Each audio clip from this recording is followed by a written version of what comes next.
A Metamorfose. De Franz Kafka. Capítulo 1. Quando certa manhã Gregor Samsa acordou de sonhos intranquilos, encontrou-se em sua cama metamorfoseado num inseto monstruoso. Estava deitado sobre suas costas duras como couraça e, ao levantar um pouco a cabeça, viu seu ventre abaulado, marrom, dividido por nervuras arqueadas, no topo de qual a coberta, prestes a deslizar de vez, ainda mal se sustinha. Suas numerosas pernas, lastimavelmente finas em comparação com o volume do resto do corpo, tremulavam desamparadas diante dos seus olhos. O que aconteceu comigo? Pensou. Não era um sonho. Seu quarto, um autêntico quarto humano, só que um pouco pequeno demais, permanecia calmo entre as quatro paredes bem conhecidas. Sobre a mesa, na qual se espalhava, desempacotado, um mostruário de tecidos, Samsa era caixeiro viajante. Pendia a imagem que ele havia recortado fazia pouco tempo de uma revista ilustrada e colocado numa bela moldura dourada. Representava uma dama de chapéu de pele e boa pele que, sentada em posição ereta, erguia ao encontro do espectador um pesado regalo também de pele, no qual desaparecia todo o seu antebraço. O olhar de Gregor dirigiu-se então para a janela e o tempo turvo, ouviam-se gotas de chuva batendo no zinco do parapeito, deixou-o inteiramente melancólico. Que tal se eu continuasse dormindo mais um pouco e esquecesse todas essas tolices? Pensou, mas isso era completamente irrealizável, pois estava habituado a dormir do lado direito e no seu estado atual não conseguia se colocar nessa posição. Qualquer que fosse a força com que se jogava para o lado direito balançava sempre de volta a postura de costas. Tentou isso umas 100 vezes, fechando os olhos para não ter de enxergar as pernas desordenadamente agitadas, e só desistiu quando começou a sentir do lado uma dor ainda nunca experimentada, leve e surda. Ah, meu Deus! Pensou. Que profissão cansativa eu escolhi. Entra dia, sai dia, viajando. A excitação comercial é muito maior que na própria sede da firma e, além disso, me é imposta essa canseira de viajar, a preocupação com a troca de trens, as refeições irregulares e ruins, um convívio humano que muda sempre, jamais perdura, nunca se torna caloroso. O diabo carregue tudo isso. Sentiu uma leve coceira na parte de cima do ventre, deslocou-se devagar sobre as costas até mais perto da guarda da cama para poder levantar melhor a cabeça. Encontrou o lugar onde estava coçando, ocupado por uma porção de pontinhos brancos que não soube avaliar, quis apalpá-lo com uma perna, mas imediatamente a retirou, pois ao contato acometeram no calafrios. Deslizou de volta à antiga posição. Acordar cedo assim deixa a pessoa completamente embotada, pensou. O ser humano precisa ter o seu sono. Outros caixeiros viajantes vivem como mulheres de harém. Por exemplo, quando volto no meio da tarde ao hotel para transcrever as encomendas obtidas, esses senhores ainda estão sentados para o café da manhã. Tentasse eu fazer isso com o chefe que tenho, voaria no ato para a rua. Aliás, quem sabe não seria muito bom para mim. Se não me contivesse, por causa dos meus pais, teria pedido demissão há muito tempo, teria me postado diante do chefe e dito o que penso do fundo do coração. Ele iria cair da sua banca. Também, é estranho o modo como toma assento nela e fala de cima para baixo com o funcionário, que além do mais precisa se aproximar bastante por causa da surdez do chefe. Bem, ainda não renunciei por completo à esperança, assim que juntar o dinheiro para lhe pagar a dívida dos meus pais, deve demorar ainda de 5 a 6 anos, vou fazer isso sem falta. Chegará então a vez da grande ruptura. Por enquanto, porém, tenho de me levantar, pois meu trem parte às 5. E olhou para o despertador que fazia tic-tac sobre o armário. Pai do céu! Pensou. Eram 6:30 e os ponteiros avançavam calmamente, passava até da meia hora, já se aproximava de 1/4. Será que o despertador não havia tocado? Via-se da cama que ele estava ajustado certo para 4 horas, seguramente o alarme tinha soado. Sim, mas era possível continuar dormindo tranquilo com esse toque de abalar a mobília? Bem, com tranquilidade ele não havia dormido, mas é provável que por causa disso o sono tenha sido mais profundo. E agora, o que deveria fazer? O próximo trem partia às 7 horas, para alcançá-lo precisaria se apressar como louco, o mostruário ainda não estava na mala e ele próprio não se sentia de modo algum particularmente disposto e ágil. E mesmo que pegasse o trem não podia evitar uma 7 explosão do chefe, pois o contínuo da firma tinha aguardado junto ao trem das 5 e fazia muito tempo que havia comunicado sua falta. Era uma criatura do chefe, sem espinha dorsal nem discernimento. E se anunciasse que estava doente?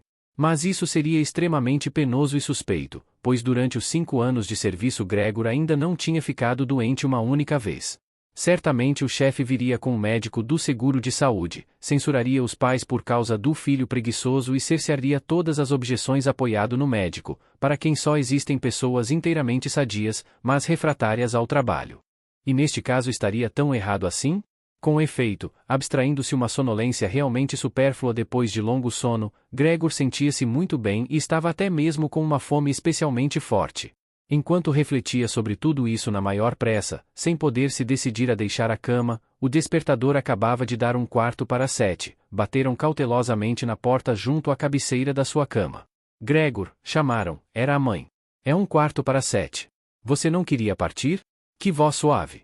Gregor se assustou quando ouviu sua própria voz responder, era inconfundivelmente a voz antiga, mas nela se imiscuía, como se viesse de baixo, um pipilar irreprimível e doloroso, que só no primeiro momento mantinha literal a clareza das palavras, para destruí-las de tal forma quando acabavam de soar que a pessoa não sabia se havia escutado direito. Gregor quisera responder em minúcia e explicar tudo, mas nesta circunstância se limitou a dizer, sim, obrigado, mãe, já vou me levantar. Com certeza por causa da porta de madeira não se podia notar lá fora a alteração na voz de Gregor, pois a mãe se tranquilizou com essa explicação e se afastou arrastando os chinelos. Mas a breve conversa chamou a atenção dos outros membros da família para o fato de Gregor, contrariando as expectativas, ainda estava em casa, e já o pai batia, fraco, mas com o punho, numa porta lateral. Gregor, chamou. O que está acontecendo? E depois de um intervalo curto advertiu outra vez, com voz mais profunda, Gregor. Na outra porta lateral, entretanto, a irmã lamuriava baixinho, Gregor, você não está bem? Precisa de alguma coisa? Gregor respondeu para os dois lados, 8, já estou pronto, e através da pronúncia mais cuidadosa e da introdução de longas pausas entre as palavras se esforçou para retirar à sua voz tudo que chamasse a atenção. O pai também voltou ao seu café da manhã, mas a irmã sussurrou, Gregor, abra, eu suplico. Gregor, entretanto não pensava absolutamente em abrir, louvando a precaução, adotada nas viagens, de conservar as portas trancadas durante a noite, mesmo em casa. Queria primeiro levantar-se, calmo e sem perturbação, vestir-se e, sobretudo tomar o café da manhã, e só depois pensar no resto, pois percebia muito bem que, na cama, não chegaria, com as suas reflexões, a uma conclusão sensata. Lembrou-se de já ter sentido, várias vezes, alguma dor ligeira na cama, provocada talvez pela posição desajeitada de deitar, mas que depois, ao ficar em pé, mostrava ser pura imaginação, e estava ansioso para ver como iriam gradativamente se dissipar as imagens do dia de hoje. Não duvidava nem um pouco de que a alteração da voz não era outra coisa senão o prenúncio de um severo resfriado, moléstia profissional do caixeiro viajante. Afastar a coberta foi muito simples. Precisou apenas se inflar um pouco e ela caiu sozinha. Mas daí em diante as coisas ficaram difíceis, em particular porque ele era incomumente largo. Teria necessitado de braços e mãos para se erguer, ao invés disso, porém, só tinha as numerosas perninhas que faziam sem cessar os movimentos mais diversos e que, além disso, ele não podia dominar. Se queria dobrar uma, ela era a primeira a se estender. Se finalmente conseguia realizar o que queria com essa perna, então todas as outras, nesse ínterim, trabalhavam na mais intensa e dolorosa agitação, como se estivessem soltas. Não fique inutilmente aí na cama, disse Gregor a si mesmo. A princípio quis sair da cama com a parte inferior do corpo, mas essa parte de baixo, que ele, aliás, ainda não tinha visto e da qual não podia fazer uma ideia exata, provou ser difícil demais de mover, ela ia tão devagar. E quando afinal, quase frenético, reunindo todas as suas forças e sem respeitar nada, se atirou para frente, bateu com violência nos pés da cama, pois tinha escolhido a direção errada. A dor ardida que sentiu ensinou-lhe que justamente a parte inferior do seu corpo era no momento, talvez, a mais sensível de todas. 9 tentou por isso tirar em primeiro lugar a parte superior do corpo, voltando com cautela a cabeça para a beira do leito. Conseguiu-o com facilidade. A despeito da sua largura e do seu peso, a massa do corpo acompanhou devagar, finalmente, a virada da cabeça.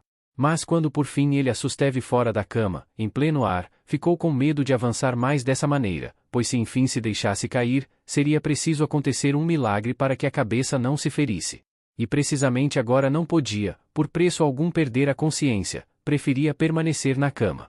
Entretanto, quando mais uma vez, depois de esforço igual, ficou deitado na mesma posição, suspirando, e viu de novo suas perninhas lutarem umas contra as outras possivelmente mais que antes, e não encontrou nenhuma possibilidade de imprimir calma e ordem àquele descontrole, disse novamente a si mesmo que era impossível continuar na cama e que o mais razoável seria sacrificar tudo, caso existisse a mínima esperança de com isso se livrar dela. Ao mesmo tempo, porém, não esqueceu de se lembrar, nos intervalos, de que decisões calmas, inclusive as mais calmas, são melhores que as desesperadas. Nesses instantes dirigia o olhar com a maior agudez possível à janela, mas infelizmente só era possível receber pouca confiança e estímulo da visão da névoa matutina que encobria até o outro lado da rua estreita. 7 horas já, disse a si mesmo quando o despertador bate outra vez, 7 horas já e ainda essa neblina. E por um momento permaneceu tranquilamente deitado, com a respiração fraca, como se esperasse talvez do silêncio pleno o retorno das coisas ao seu estado real e natural. Mas depois disse consigo mesmo, antes de soar 7:15 preciso de qualquer modo ter deixado completamente a cama. Mesmo porque até então virá alguém da firma perguntar por mim, pois ela abre antes de 7 horas. E pôs-se a balançar o corpo em toda a sua extensão, num ritmo perfeitamente uniforme, para tirá-lo da cama. Deixando-se cair desse modo, a cabeça, que ele queria conservar bem erguida durante a queda, presumivelmente ficaria ilesa. As costas pareciam ser duras, de certo não aconteceria nada a elas caindo no tapete. A maior dúvida vinha da preocupação com o estrondo que iria provocar e que provavelmente causaria, se não susto, pelo menos apreensão atrás de todas as portas. Mas isso era preciso arriscar. 10 Quando Gregor já estava pela metade fora da cama, o novo método era mais um jogo que um esforço, ele só tinha de se balançar empurrando o corpo, ocorreu-lhe como seria simples se alguém viesse ajudá-lo. 2 pessoas fortes, pensou no pai e na empregada, bastariam plenamente, precisariam apenas enfiar os braços debaixo de suas costas abauladas, destacando-o assim da cama, inclinar-se com o fardo e depois simplesmente permitir que ele efetuasse com cuidado a virada do corpo sobre o assoalho, onde então as perninhas, como era de se esperar, adquiriam um sentido. Bem, desconsiderando inteiramente que as portas estavam fechadas, deveria mesmo chamar por socorro? Apesar de toda a sua aflição, não pôde reprimir um sorriso a esse pensamento. Já tinha alcançado um ponto em que, a um balanço mais forte, quase não poderia manter o equilíbrio, tendo então de se decidir de uma vez, pois em 5 minutos seriam 7:15, quando soou a campainha na porta do apartamento. É alguém da firma, disse a si mesmo e quase gelou, enquanto as perninhas dançavam mais rápidas por causa disso. Durante um momento ficou tudo silencioso. Eles não vão abrir, disse Gregor consigo mesmo, preso a alguma esperança absurda. Mas a empregada, natural como sempre, caminhou com passos firmes até a porta e abriu. Gregor só precisou ouvir a primeira palavra de saudação do visitante para saber quem era, o gerente em pessoa. Porque Gregor estava condenado a servir numa firma em que a mínima omissão se levantava logo a máxima suspeita. Será que todos os funcionários eram sem exceção vagabundos? Não havia, pois, entre eles nenhum homem leal e dedicado que, embora deixando de aproveitar algumas horas da manhã em prol da firma, tenha ficado louco de remorso e literalmente impossibilitado de abandonar a cama? Não bastava realmente mandar um aprendiz ir perguntar, se é que havia necessidade desse interrogatório? Tinha de vir o próprio gerente, era preciso mostrar com isso à família inteira, inocente, que a investigação desse caso suspeito só podia ser confiada à razão do gerente. E mais por causa da excitação a que foi levado por essas reflexões do que em consequência de uma decisão de verdade, Gregor se atirou com toda a força para fora da cama. Houve uma pancada alta, mas não propriamente um estrondo. A queda foi um pouco atenuada pelo tapete, mas as costas também eram mais elásticas do que Gregor havia pensado, daí o som surdo que não ousa chamava tanto a atenção. Ele só não tinha sustentado a cabeça com cuidado suficiente e por isso havia batido com ela, de raiva e dor, virou-a e esfregou-a no tapete. Caiu alguma coisa lá dentro, disse o gerente no aposento vizinho da esquerda. Gregor tentou imaginar se não podia acontecer também ao gerente algo semelhante ao que havia sucedido hoje com ele. De fato era necessário admitir essa possibilidade. Mas como se fosse uma rude resposta a essa pergunta, o gerente deu alguns passos definidos no quarto contíguo, fazendo suas botas de verniz rangerem. Do cômodo vizinho da direita a irmã sussurrou para comunicar a Gregor. Gregor, o gerente está aí. Eu sei, disse Gregor a si mesmo, mas não ousou erguer a voz a um ponto que a irmã pudesse ouvi-lo. Gregor, falou então o pai, do aposento à esquerda, o senhor gerente chegou e quer saber por que você não partiu no trem de hoje cedo. Não sabemos o que devemos dizer a ele. Aliás, ele também quer falar pessoalmente com você. Faça, portanto, o favor de abrir a porta. Ele terá a bondade de desculpar a desarrumação do quarto. Bom dia, Sr. Sansa, bradou em meio o gerente, num tom amigável. Ele não está bem, disse a mãe ao gerente quando o pai ainda falava junto à porta. Ele não está bem, acredite em mim, Sr. Gerente. Senão como Gregor perderia um trem? Esse moço não tem outra coisa na cabeça a não ser a firma. Eu quase me irrito por ele nunca sair à noite. Agora esteve 8 dias na cidade, mas passou todas as noites em casa. Fica sentado à mesa conosco e lê em silêncio o jornal ou estuda horários de viagem. É uma distração para ele ocupar-se de trabalhos de carpintaria. Por exemplo, durante 2 ou 3 noites entalhou uma pequena moldura. O senhor vai ficar admirado de ver como ela é bonita. Está pendurada lá dentro do quarto. O senhor vai enxergá-la assim que ele abrir. Aliás, eu estou feliz, senhor gerente, pelo fato de o senhor estar aqui. Sozinhos não iríamos conseguir que Gregor abrisse a porta. Ele é tão teimoso, e certamente não está bem, embora tenha negado isso de manhã. Já vou, disse Gregor lenta e cautelosamente, e não se moveu para não perder uma palavra da conversa. 12. De outro modo, cara senhora, disse o gerente, também não sei como explicar isso. Esperemos que não seja nada grave. Embora por outro lado eu tenha de dizer que nós, homens do comércio, feliz ou infelizmente, como se quiser, precisamos muitas vezes, por considerações de ordem comercial, simplesmente superar um ligeiro mal-estar. O senhor gerente pode, então, entrar no seu quarto? Perguntou o pai, impaciente, e bateu de novo na porta. Não, disse Gregor. No cômodo vizinho da esquerda sobreveio um silêncio penoso, no aposento contíguo da direita a irmã começou a soluçar. Por que a irmã não ia juntar-se ao demais? Certamente ela tinha acabado de se levantar da cama e ainda não havia começado a se vestir. Por que então chorava? Por que ele não se levantava e não deixava o gerente entrar? Porque corria o perigo de perder o emprego e porque depois iria perseguir de novo os pais com as antigas exigências. Por enquanto, porém, essas preocupações eram desnecessárias. Gregor ainda estava aqui e não cogitava minimamente em abandonar sua família. É claro que, no momento, estava lá ditado no tapete, mas ninguém que conhecesse seu estado teria exigido seriamente dele que deixasse o gerente entrar. Mas por causa dessa pequena descortesia, para a qual se encontraria mais tarde, afinal, uma desculpa adequada, Gregor não podia ser demitido na hora. E a ele parecia muito mais razoável que o deixassem em paz agora do que perturbá-lo com choro e exortações. No entanto, era justamente a incerteza que os afligia e desculpava o seu comportamento. Senhor Sansa, bradou então o gerente, elevando a voz, o que está acontecendo? O senhor se entrincheira no seu quarto, responde somente sim ou não, causa preocupações sérias e desnecessárias aos seus pais e descura, para mencionar isso apenas de passagem, seus deveres funcionais de uma maneira realmente inaudita. Falo aqui em nome dos seus pais e do seu chefe e peço-lhe com toda a seriedade uma explicação imediata e clara. Estou perplexo, estou perplexo. Acreditava conhece-lo como um homem calmo e sensato e agora o senhor parece querer de repente começar a ostentar estranhos caprichos.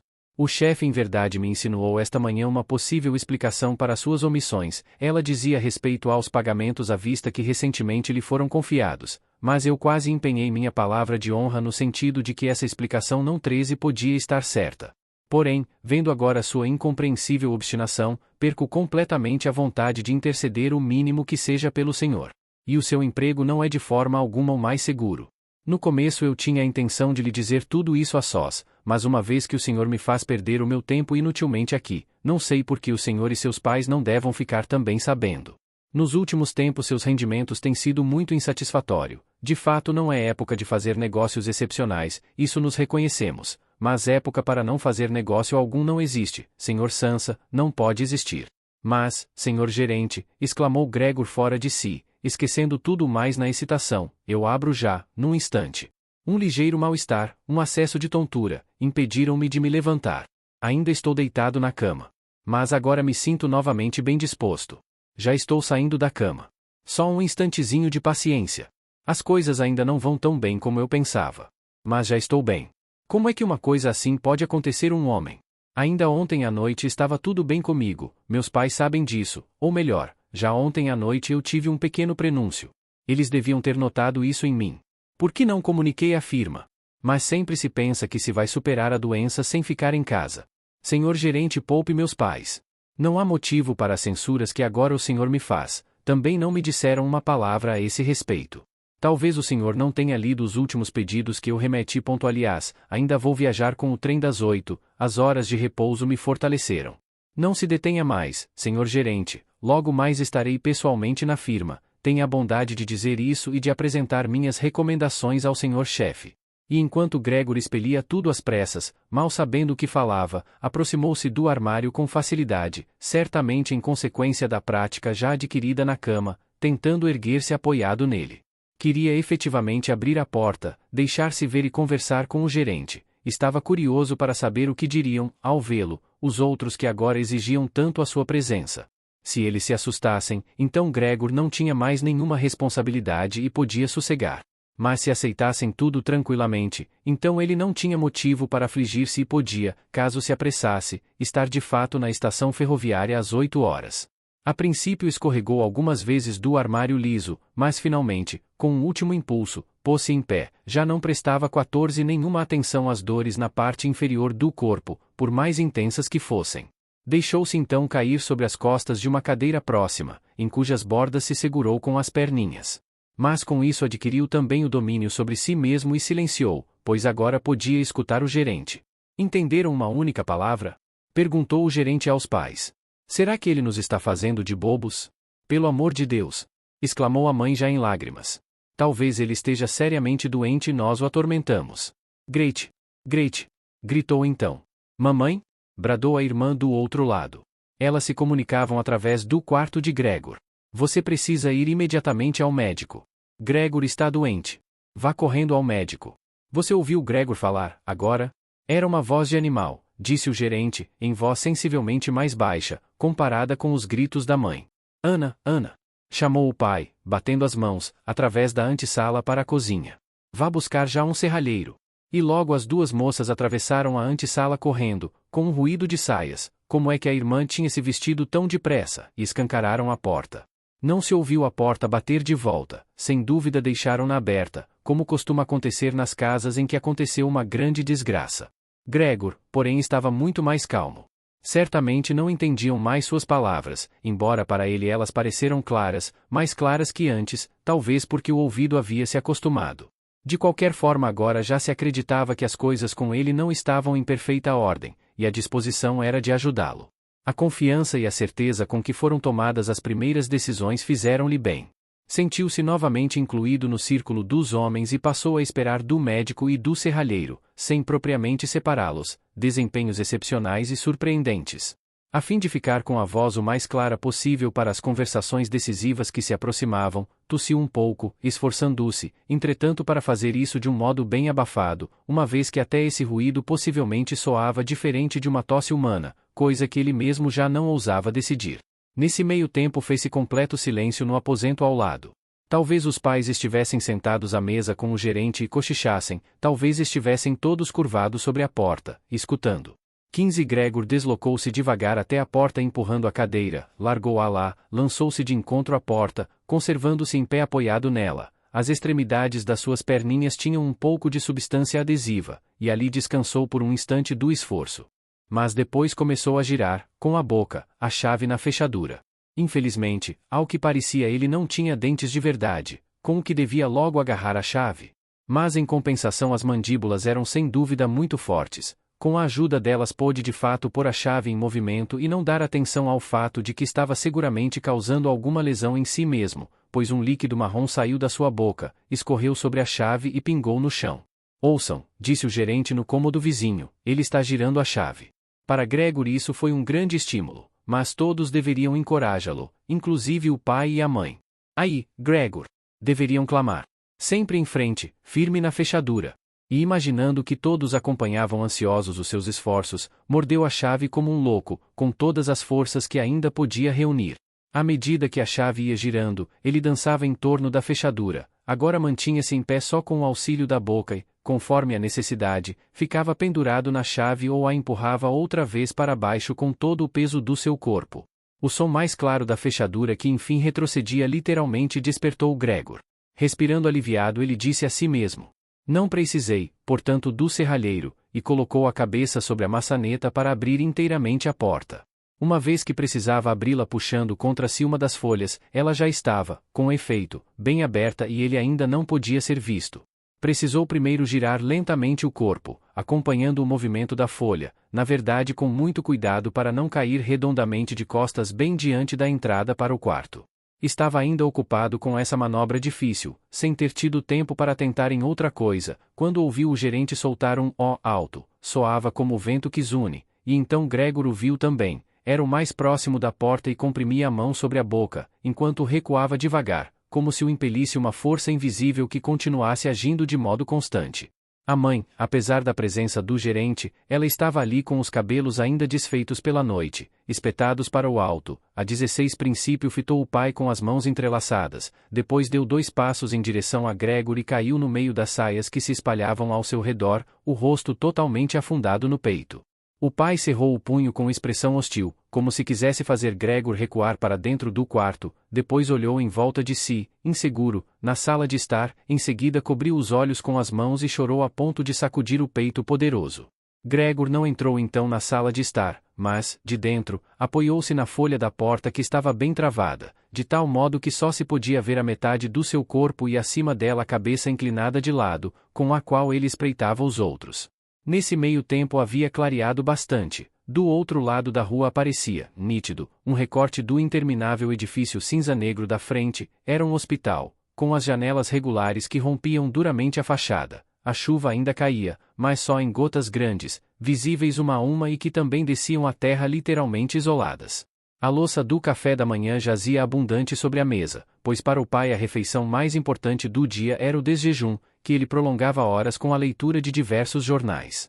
Na parede logo em frente pendia uma fotografia de Gregor, do seu tempo de serviço militar, que o mostrava como tenente, a mão na espada, o sorriso despreocupado, exigindo respeito pela postura e pelo uniforme. A porta para a antessala estava aberta, e uma vez que a entrada do apartamento continuava escancarada, via-se o vestíbulo da casa e o começo da escada que descia. Bem, disse Gregor, consciente de que era o único que havia conservado a calma, vou logo me vestir, pôr o mostruário na mala e partir de viagem. Vocês querem mesmo me fazer partir? Bem, senhor gerente, o senhor está vendo que não sou teimoso e que gosto de trabalhar. Viajar é fatigante, mas não poderia viver sem viajar. Para onde o senhor vai, senhor gerente? Para a firma? Sim. O senhor vai relatar fielmente? Pode-se no momento estar incapacitado para trabalhar, mas essa é a hora certa para se lembrar das realizações passadas e para se pensar que mais tarde, uma vez superados os obstáculos, sem dúvida se vai trabalhar com mais afinco e forças mais concentradas. Devo muita obrigação ao senhor chefe, isso o senhor sabe muito bem. Tenho por outro lado de cuidar dos meus pais e da minha irmã. Estou num aperto, mas sairei dele trabalhando. Não me torne, porém, as coisas mais difíceis do que já são. Tome o meu partido na firma. Que o caixeiro viajante não é querido eu sei. Todos pensam que ele ganha rios de dinheiro 17, além disso, leva uma boa vida. Não se tem de fato nenhuma oportunidade especial para se analisar melhor esse preconceito. Mas o senhor, gerente, o senhor tem sobre as coisas, cá entre nós, uma visão de conjunto melhor do que o resto do pessoal, melhor até do que o próprio senhor chefe, que na qualidade de empresário se deixa enganar facilmente no seu julgamento em prejuízo do funcionário. O senhor sabe muito bem que o caixeiro viajante, que fica quase o ano inteiro fora da firma, pode assim se tornar facilmente vítima de mexericos, casualidades e queixas infundadas, contra as quais é completamente impossível se defender, uma vez que na maioria das vezes ele não fica sabendo delas e só o faz quando, exausto, termina uma viagem e já em casa sente na própria carne as consequências nefastas cujas origens não podem mais ser descobertas. Senhor gerente, não vá embora sem me dizer uma palavra capaz de mostrar que o senhor me dá pelo menos uma pequena parcela de razão. Mas o gerente, já as primeiras palavras de Gregor, tinha virado as costas e só lhe dirigia o olhar por cima dos ombros trêmulos, com os lábios revirados.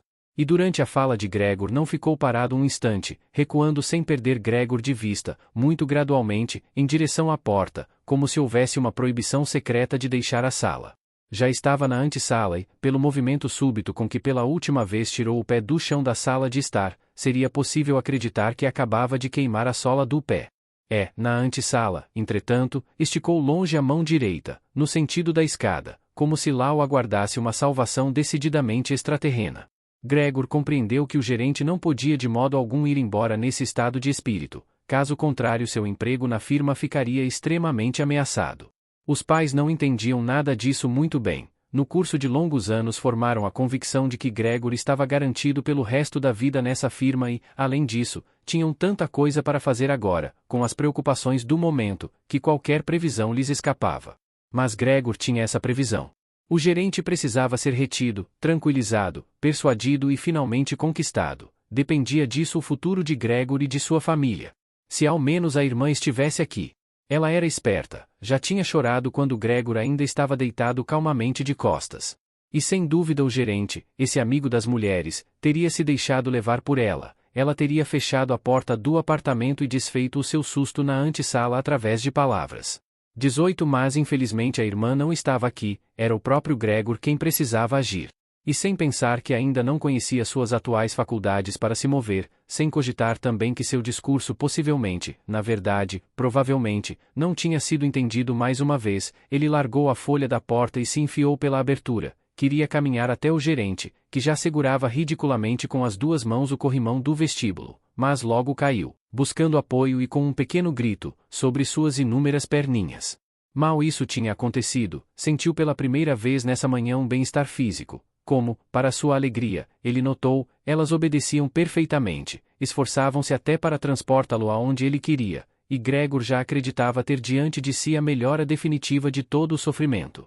Mas no instante mesmo em que estava no chão, balançando por causa do movimento reprimido, não muito distante da mãe, na verdade bem à sua frente, ela, que parecia completamente mergulhada em si mesma, saltou de um só golpe para o alto, com os braços bem estendidos e o dedo apontando, bradando: socorro! Pelo amor de Deus, socorro!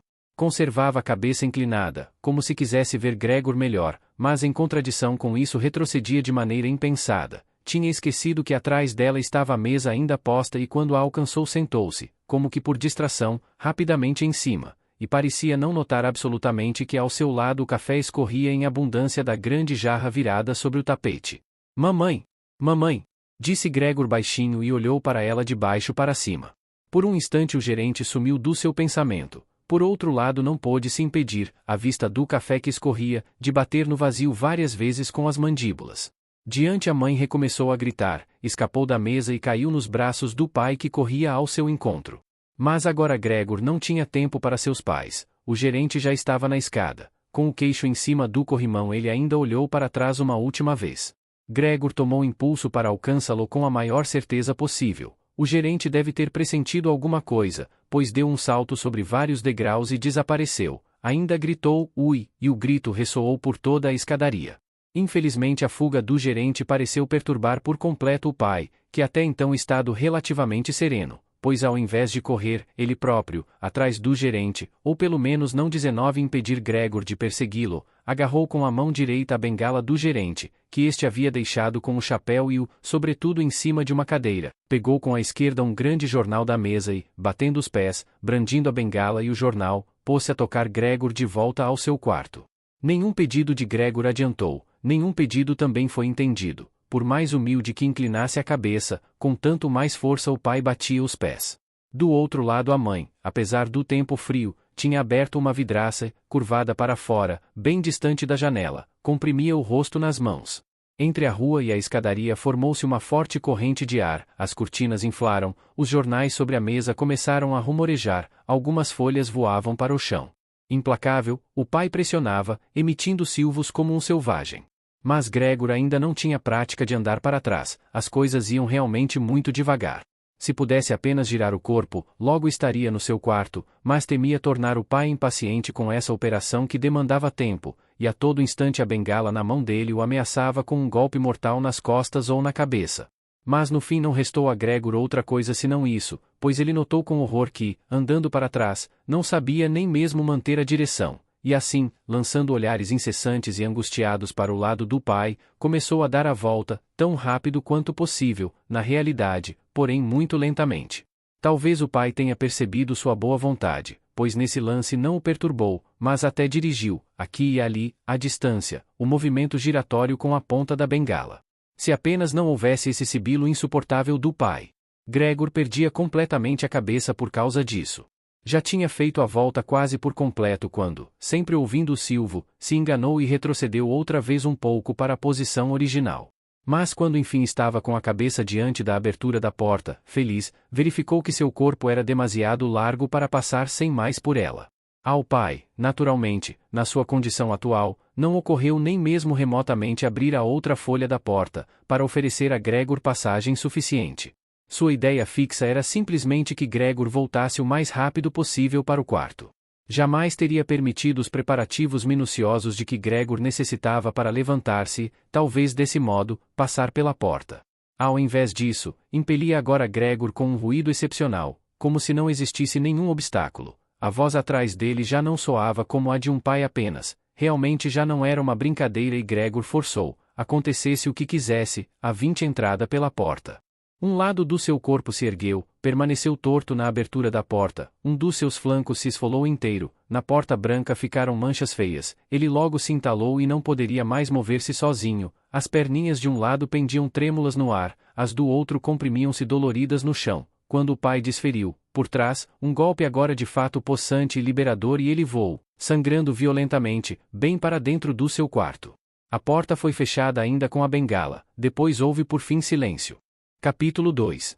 Só no crepúsculo Gregor despertou do seu sono pesado, semelhante a um desmaio. Mesmo sem ser perturbado, certamente não teria acordado muito mais tarde, pois sentia que havia descansado e dormido o suficiente. Pareceu-lhe, contudo, que um passo fugidio e o fechar cauteloso da porta que dava para a antessala o tinham despertado. O brilho das lâmpadas elétricas da rua se refletia lívido, aqui e ali, sobre o teto e as partes mais altas dos móveis, mas embaixo, junto a Gregor, estava escuro. Tateando desajeitadamente com as antenas que só agora aprendia a valorizar, se deslocou até a porta para ver o que havia acontecido lá. Seu lado esquerdo parecia uma única e longa cicatriz, desagradavelmente esticada, e ele precisava literalmente mancar sobre duas fileiras de pernas. Uma perninha, aliás, tinha sido gravemente ferida no curso dos acontecimentos da manhã, era quase um milagre o fato de que só uma fora lesada, e se arrastava sem vida atrás das outras. Só quando chegou à porta percebeu o que de fato o havia atraído até lá, era o cheiro de algo comestível. Pois ali havia uma tigela de leite doce, no qual nadavam pedacinhos de pão branco. Teria quase rido de alegria, pois estava com uma fome maior que a da manhã, e imediatamente mergulhou a cabeça até a altura dos olhos dentro do leite. Mas retirou-a logo, decepcionado. Não só comer lhe oferecia dificuldades, por causa do lado esquerdo em condição delicada, e ele só podia comer-se o corpo todo, resfolegando, colaborasse. Como também não gostou nada do leite, ante sua bebida preferida, e que sem dúvida por isso a irmã havia colocado ali para ele. Na realidade afastou-se quase com repulsa que da tigela e rastejou de volta para o meio do quarto. Na sala de estar, como Gregor podia ver pela fresta da porta, o gás estava aceso, mas ao passo que nessa hora do dia o pai em geral costumava ler, em voz alta, o jornal que saía à tarde, para a mãe e às vezes também para a irmã, agora não se ouvia som algum. Bem, talvez essa leitura, sobre a qual a irmã sempre falava e escrevia, tivesse caído em desuso nos últimos tempos. Mas também em volta reinava o silêncio, embora a casa certamente não estivesse vazia. 22. Que vida tranquila a família levava!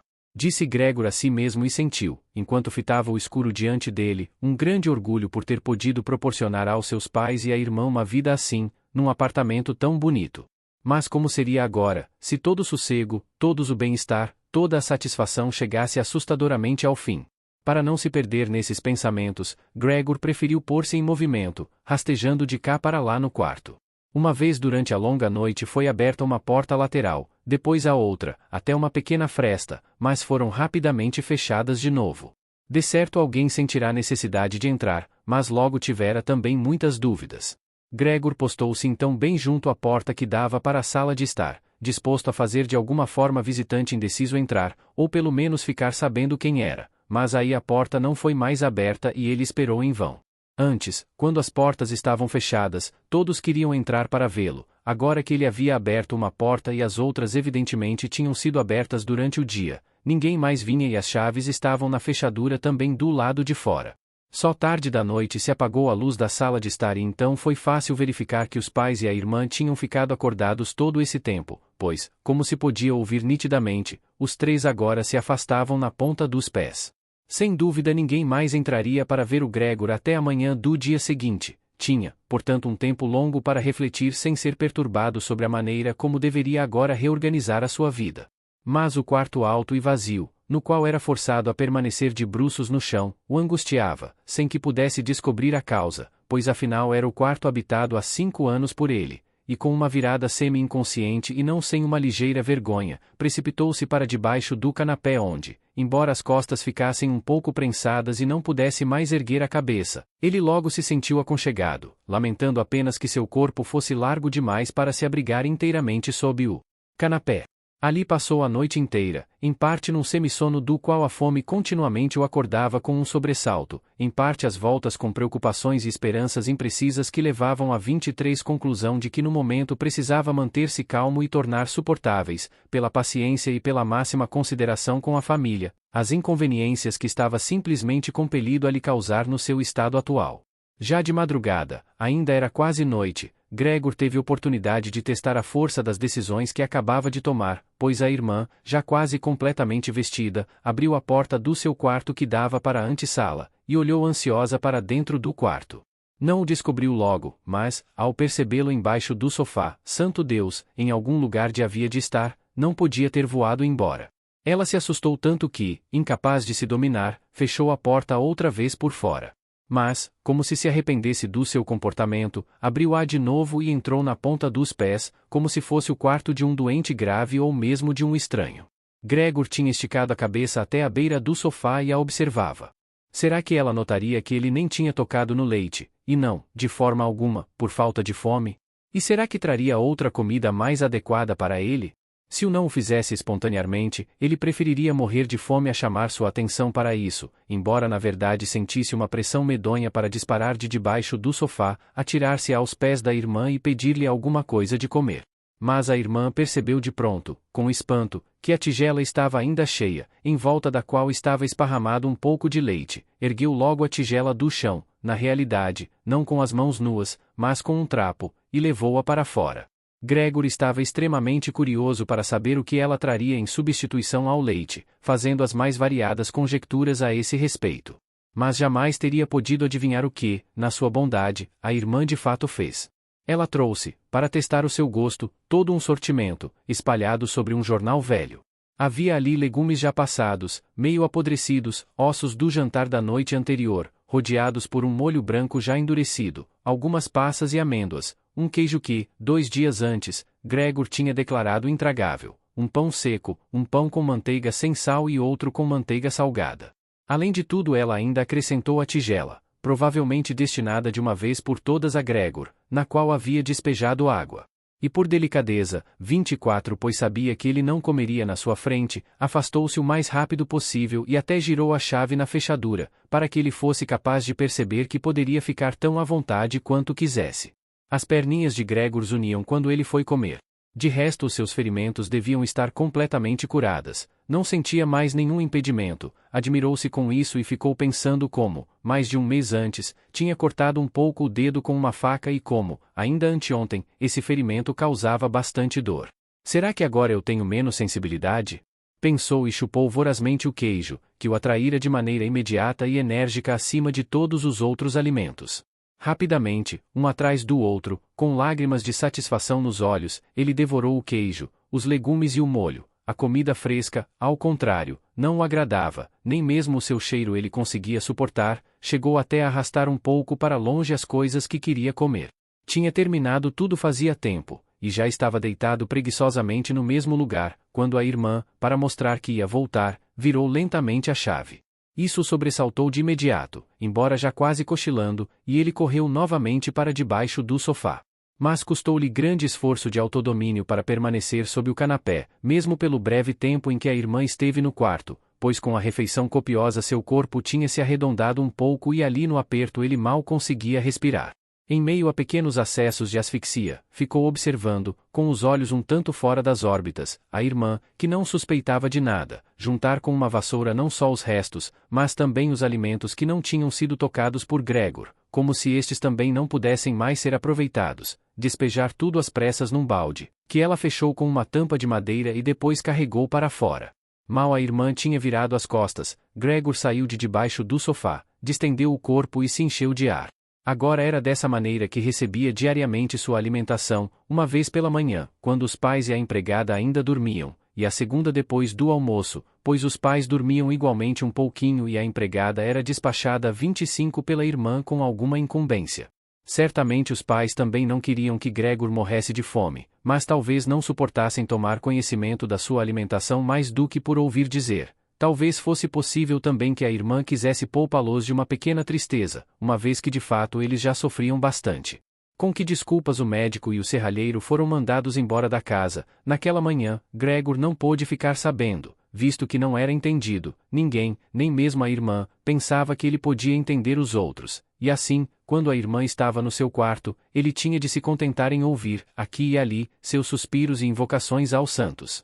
Só mais tarde, quando ela havia se habituado um pouco a tudo, naturalmente não se podia nunca falar em hábito completo. Gregor às vezes aprendia uma observação amigável ou que podia ser interpretada como tal. Hoje, sim, ele gostou do jantar, ela dizia, quando Gregor tinha limpado para valer toda a comida, ao passo que, no caso contrário, que aos poucos se repetia numa frequência cada vez maior, costumava dizer quase com tristeza, deixou tudo outra vez.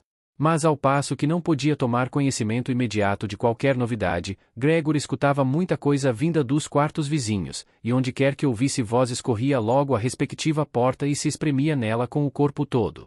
Especialmente nos primeiros tempos não havia conversa que de algum modo não tratasse dele, mesmo em segredo. Durante 2 dias, em todas as refeições, podiam-se ouvir confabulações sobre como agora deviam se comportar. Mas também entre refeições se falava do mesmo tema, pois em casa estavam sempre pelo menos 2 membros da família, já que ninguém queria ficar sozinho em casa e não se podia de maneira alguma abandonar totalmente o apartamento. Logo no primeiro dia a empregada, não estava muito claro o que e o quanto sabia do sucedido, pediu de joelhos à mãe que a dispensasse imediatamente do emprego, e quando, 1/4 de hora mais tarde, se despediu, agradeceu em lágrimas pela dispensa, bem como pelo grande favor que ali lhe faziam, prestando, sem 26 que se exigisse isso dela, o solene juramento de não revelar a ninguém o mínimo que fosse. A irmã então teve também de cozinhar junto com a mãe, no entanto isso não exigia muito esforço, pois não se comia quase nada. Constantemente Gregor ouvia como um exortava o outro inutilmente a comer, sem receber outra resposta senão obrigado, estou satisfeito, ou coisa semelhante. Talvez também não se bebesse nada. Muitas vezes a irmã perguntava ao pai se ele queria cerveja, oferecendo-se cordialmente a ir buscá-la ela mesma e, quando o pai silenciava, dizia, para desfazer qualquer escrúpulo da parte dele, que podia também mandar a zeladora do prédio buscar. Mas então o pai dizia finalmente em grande, não, e não se falava mais nisso. Já no decorrer do primeiro dia o pai expôs toda a situação financeira e as perspectivas da família à mãe e à irmã. De quando em quando ele se levantava da mesa e pegava, no pequeno cofre forte que tinha resgatado da falência do seu negócio, ocorrida 5 anos antes, algum documento ou livro de notas. Ouvia-se como ele destravava a complicada fechadura e a fechava outra vez, depois de apanhar o que procurava. Essas explicações do pai foram em parte a primeira coisa agradável que Gregor escutou desde a sua reclusão. Ele achava que daquele negócio não havia sobrado absolutamente nada para o pai, pelo menos o pai não lhe dissera nada em sentido contrário, seja como for, Gregor também não o havia interrogado a esse respeito. A preocupação de Gregor na época tinha sido apenas fazer tudo para a família esquecer o mais rápido possível a desgraça comercial, que havia levado todos a um estado de completa desesperança. E assim começar a trabalhar com um fogo muito especial e, quase da noite para o dia, passará de simples empregado de escritório a caixeiro viajante, que naturalmente tinha possibilidades bem diversas de ganhar dinheiro e cujos êxitos no trabalho se transformaram imediatamente, na forma de provisões, em dinheiro sonante que podia ser posto na mesa diante da família espantada e feliz. Tinham sido bons tempos e nunca se repetiram, pelo menos não com esse brilho, embora mais tarde Gregor ganhasse tanto dinheiro que era capaz de assumir, e de fato assumiu, as despesas de toda a família. Tanto a família 27 como Gregor acostumaram-se a isso, aceitava-se com gratidão o dinheiro, ele o entregava com prazer, mas disso não resultou mais nenhum calor especial. Só a irmã ainda havia permanecido próximo a Gregor e o plano secreto dele era mandá-la no próximo ano ao conservatório, sem pensar nos altos custos que isso representava, os quais seriam ressarcidos de outro modo, pois ela, diferentemente de Gregor, gostava muito de música e sabia tocar violino de forma comovente. Várias vezes durante as curtas estadas de Gregor na cidade mencionou-se o conservatório nas conversas com a irmã, mas sempre apenas como um belo sonho, em cuja realização não se podia pensar, e os pais não gostavam de escutar nem mesmo essas menções inocentes. Gregor, porém, pensava nisso de maneira muito definida e tinha a intenção de anunciar solenemente na noite de Natal. Esses pensamentos, completamente inúteis no seu estado atual, passaram-lhe pela cabeça quando ele, de pé, estava colado à porta escutando. Às vezes, em virtude do cansaço geral, não conseguia de modo algum continuar ouvindo, e por descuido deixou a cabeça bater na porta, segurou-a, porém imediatamente outra vez, pois mesmo o pequeno ruído que assim havia provocado tinha sido escutado do outro lado, e feito com que todos silenciassem. "O que é que ele está outra vez fazendo?" disse o pai depois de um intervalo, evidentemente voltado para a porta, e só aí a conversa interrompida foi aos poucos retomada. Gregor tomou então pelo conhecimento, pois o pai costumava se repetir muitas vezes nas suas explicações, em parte porque ele mesmo não se ocupava havia muito tempo das coisas, em parte também a mãe não entendia tudo na primeira vez, de que, apesar de toda a desgraça, ainda restava dos velhos tempos um pecúlio, de qualquer modo bem pequeno, que os juros não tocados nesse tinham feito crescer alguma coisa. Mas, além disso, o dinheiro que Gregor trouxera todos os meses para casa, ele só reservava alguns florins para si mesmo, não tinha sido gasto e formara um pequeno capital. Atrás da sua porta, Gregor meneou vivamente a cabeça, satisfeito com a inesperada previdência e senso de economia. Na verdade poderia ter pago, com essa sobra de 28 dinheiro, mais uma parte da dívida do pai ao chefe, e com isso estaria muito mais próximo o dia em que poderia se livrar do emprego, mas agora era indubitavelmente melhor assim do modo como o pai havia arranjado as coisas. Entretanto, esse dinheiro não bastava de maneira alguma para permitir que a família vivesse de renda, talvez fosse suficiente para sustentá-la no máximo 2 anos, não mais que isso. Era, portanto, meramente uma soma que não se poderia tocar e que precisava ser reservada para uma emergência, mas o dinheiro para viver tinha de ser ganho. Ora, o pai era na verdade um homem saudável, porém velho, que não trabalhava fazia 5 anos e que, seja como for, não podia se exceder. Nesses 5 anos, que foram as primeiras férias da sua vida estafante, no entanto malograda, ele havia engordado muito e com isso se tornado bastante moroso. E a velha mãe, que sofria de asma, a quem uma caminhada pelo apartamento já era um esforço, e que, dia sim dia não, passava o dia no sofá, junto à janela aberta, com dificuldades de respiração, deveria ela agora, por acaso, ganhar dinheiro. E deveria ganhar dinheiro a irmã, que 17 anos era ainda uma criança e cujo estilo de vida até agora dava gosto de ver, consistindo em vestir roupas bonitas, dormir bastante, ajudar a cuidar da casa, participar de algumas diversões modestas e acima de tudo tocar violino. Quando a conversa chegava a essa necessidade de ganhar dinheiro, Gregor se soltava da porta e se atirava sobre o frio sofá de couro que se encontrava ao lado, pois ficava ardendo de vergonha e tristeza. Frequentemente passava noites inteiras deitado ali, sem dormir um instante, apenas arranhando o couro durante horas. Ou então não fugia ao grande esforço de empurrar uma cadeira até a janela, para depois rastejar rumo ao peitoril e, escorado na cadeira, inclinar-se sobre a janela, evidentemente em nome de alguma lembrança do sentimento de liberdade que outrora lhe dava olhar pela janela.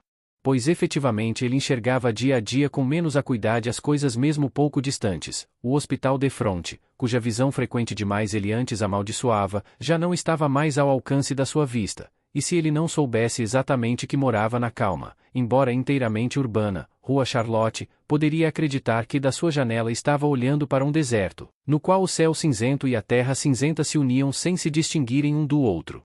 A atenta irmã precisou ver só 2 vezes que a cadeira estava junto à janela para, assim que arrumava o quarto, empurra-la de novo precisamente para o mesmo lugar, daí por diante deixou aberta até a folha interna da janela. 29 Se ao menos tivesse podido conversar com a irmã e agradecer tudo o que ela precisava fazer por ele, Gregor teria aceitado mais facilmente os seus serviços, assim, porém, eles o faziam sofrer. Certamente a irmã procurava apagar ao máximo o que havia de penoso em tudo isso, e quanto mais o tempo passava, tanto mais, naturalmente, ela o conseguia, mas Gregor também devassava tudo com muito maior clareza. Já a entrada dela era terrível para ele. Mal havia entrado, sem se dar tempo para fechar a porta, por mais que de resto cuidasse em poupar a qualquer um a visão do quarto de Gregor, ela corria direto à janela e a escancarava com mãos apressadas, quase como se sufocasse, ali permanecendo um pouquinho, mesmo que o tempo ainda estivesse muito frio, enquanto respirava profundamente. Com essa corrida e esse barulho ela assustava Gregor 2 vezes por dia. Durante todo esse tempo ele tremia debaixo do sofá, sabendo muito bem que ela sem dúvida gostaria de poupá-lo disso, caso lhe fosse possível ficar num quarto com janelas fechadas onde Gregor se encontrava. Certa vez, já havia passado bem um mês desde a metamorfose de Gregor, não existindo, pois, mais nenhum motivo especial para a irmã se espantar à vista dele, ela veio um pouco mais cedo que de costume e o encontrou quando ele ainda olhava pela janela, imóvel e, portanto numa posição propícia para assustar. Se ela não houvesse entrado, não teria sido uma surpresa para Gregor, uma vez que a posição dele a impedia de abrir imediatamente a janela, mas não só ela não entrou, como também recuou e fechou a porta. Um estranho poderia ter pensado que ele estivera à sua espreita porque queria mordê-la. Naturalmente ele se escondeu logo debaixo do sofá, mas teve de esperar até o meio-dia antes que a irmã voltasse, e ela parecia muito mais inquieta que de hábito. Por aí Gregor reconheceu que a visão dele continuava sendo insuportável para ela, e assim haveria de permanecer, e que seguramente ela precisava fazer um grande esforço para não sair correndo à vista mesmo da pequena parte do seu corpo que sobressaía sob o sofá. Para poupar-lhe também essa visão, um dia ele arrastou o lençol nas costas até o sofá, levou 4 horas para realizar esse trabalho, e o dispôs de tal maneira que agora ficava inteiramente coberto e a irmã não podia vê-lo nem que se agachasse. Se na opinião dela esse lençol tivesse sido desnecessário, então ela poderia tê-lo retirado, pois estava suficientemente claro que não fora por prazer que Gregor havia se isolado de modo tão completo, mas ela deixou o lençol como estava e Gregor acreditou até mesmo ter apreendido um olhar de gratidão, quando uma vez levantou o lençol cautelosamente com a cabeça, para ver como a irmã acolhia a nova instalação. Nas 2 primeiras semanas os pais não conseguiram vencer a própria resistência para entrar no quarto de Gregor e vê-lo, e com frequência ele ouvia como reconheciam plenamente o trabalho da irmã, ao passo que até então tinham muitas vezes se irritado com ela, porque lhes parecerá uma moça algo inútil. Mas agora ambos, pai e mãe, aguardavam diante do quarto Gregor enquanto a irmã fazia a arrumação, e mal ela tinha saído, precisava contar exatamente como estavam as coisas no quarto, o que Gregor havia comido, como se comportara desta vez e se por acaso era possível notar uma pequena melhora. A mãe, aliás, quis visitar Gregor relativamente cedo, mas o pai e a irmã a impediram, a princípio com argumentos racionais, que Gregor escutou com muita atenção e aprovou inteiramente. Mais tarde, porém, foi necessário que a contivessem à força, quando então ela exclamou: "Deixem-me ver Gregor, ele é o meu pobre filho. Vocês não entendem que eu preciso vê-lo?" Gregor pensou então que talvez fosse bom se a mãe entrasse, naturalmente não todos os dias, mas quem sabe uma vez por semana. Ela sabia das coisas muito melhor que a irmã, a qual, apesar de toda a sua coragem, era apenas uma criança e em última análise talvez só tivesse assumido uma tarefa tão pesada por leviandade infantil. O desejo de Gregor de ver a mãe se realizou logo.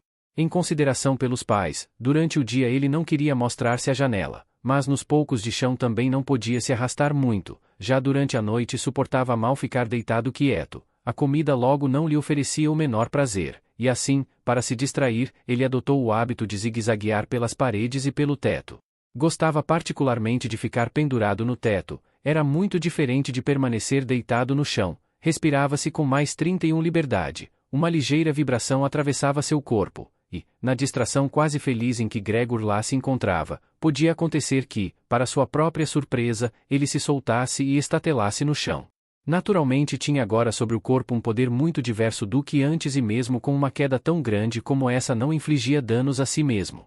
A irmã notou logo a nova diversão que Gregor havia descoberto, ao rastejar ele deixava aqui e ali vestígios da sua substância adesiva, e então ela pôs na cabeça que devia dar a George a possibilidade de rastejar na extensão máxima do quarto, retirando os móveis que o obstavam, sobretudo o armário e a escrivaninha.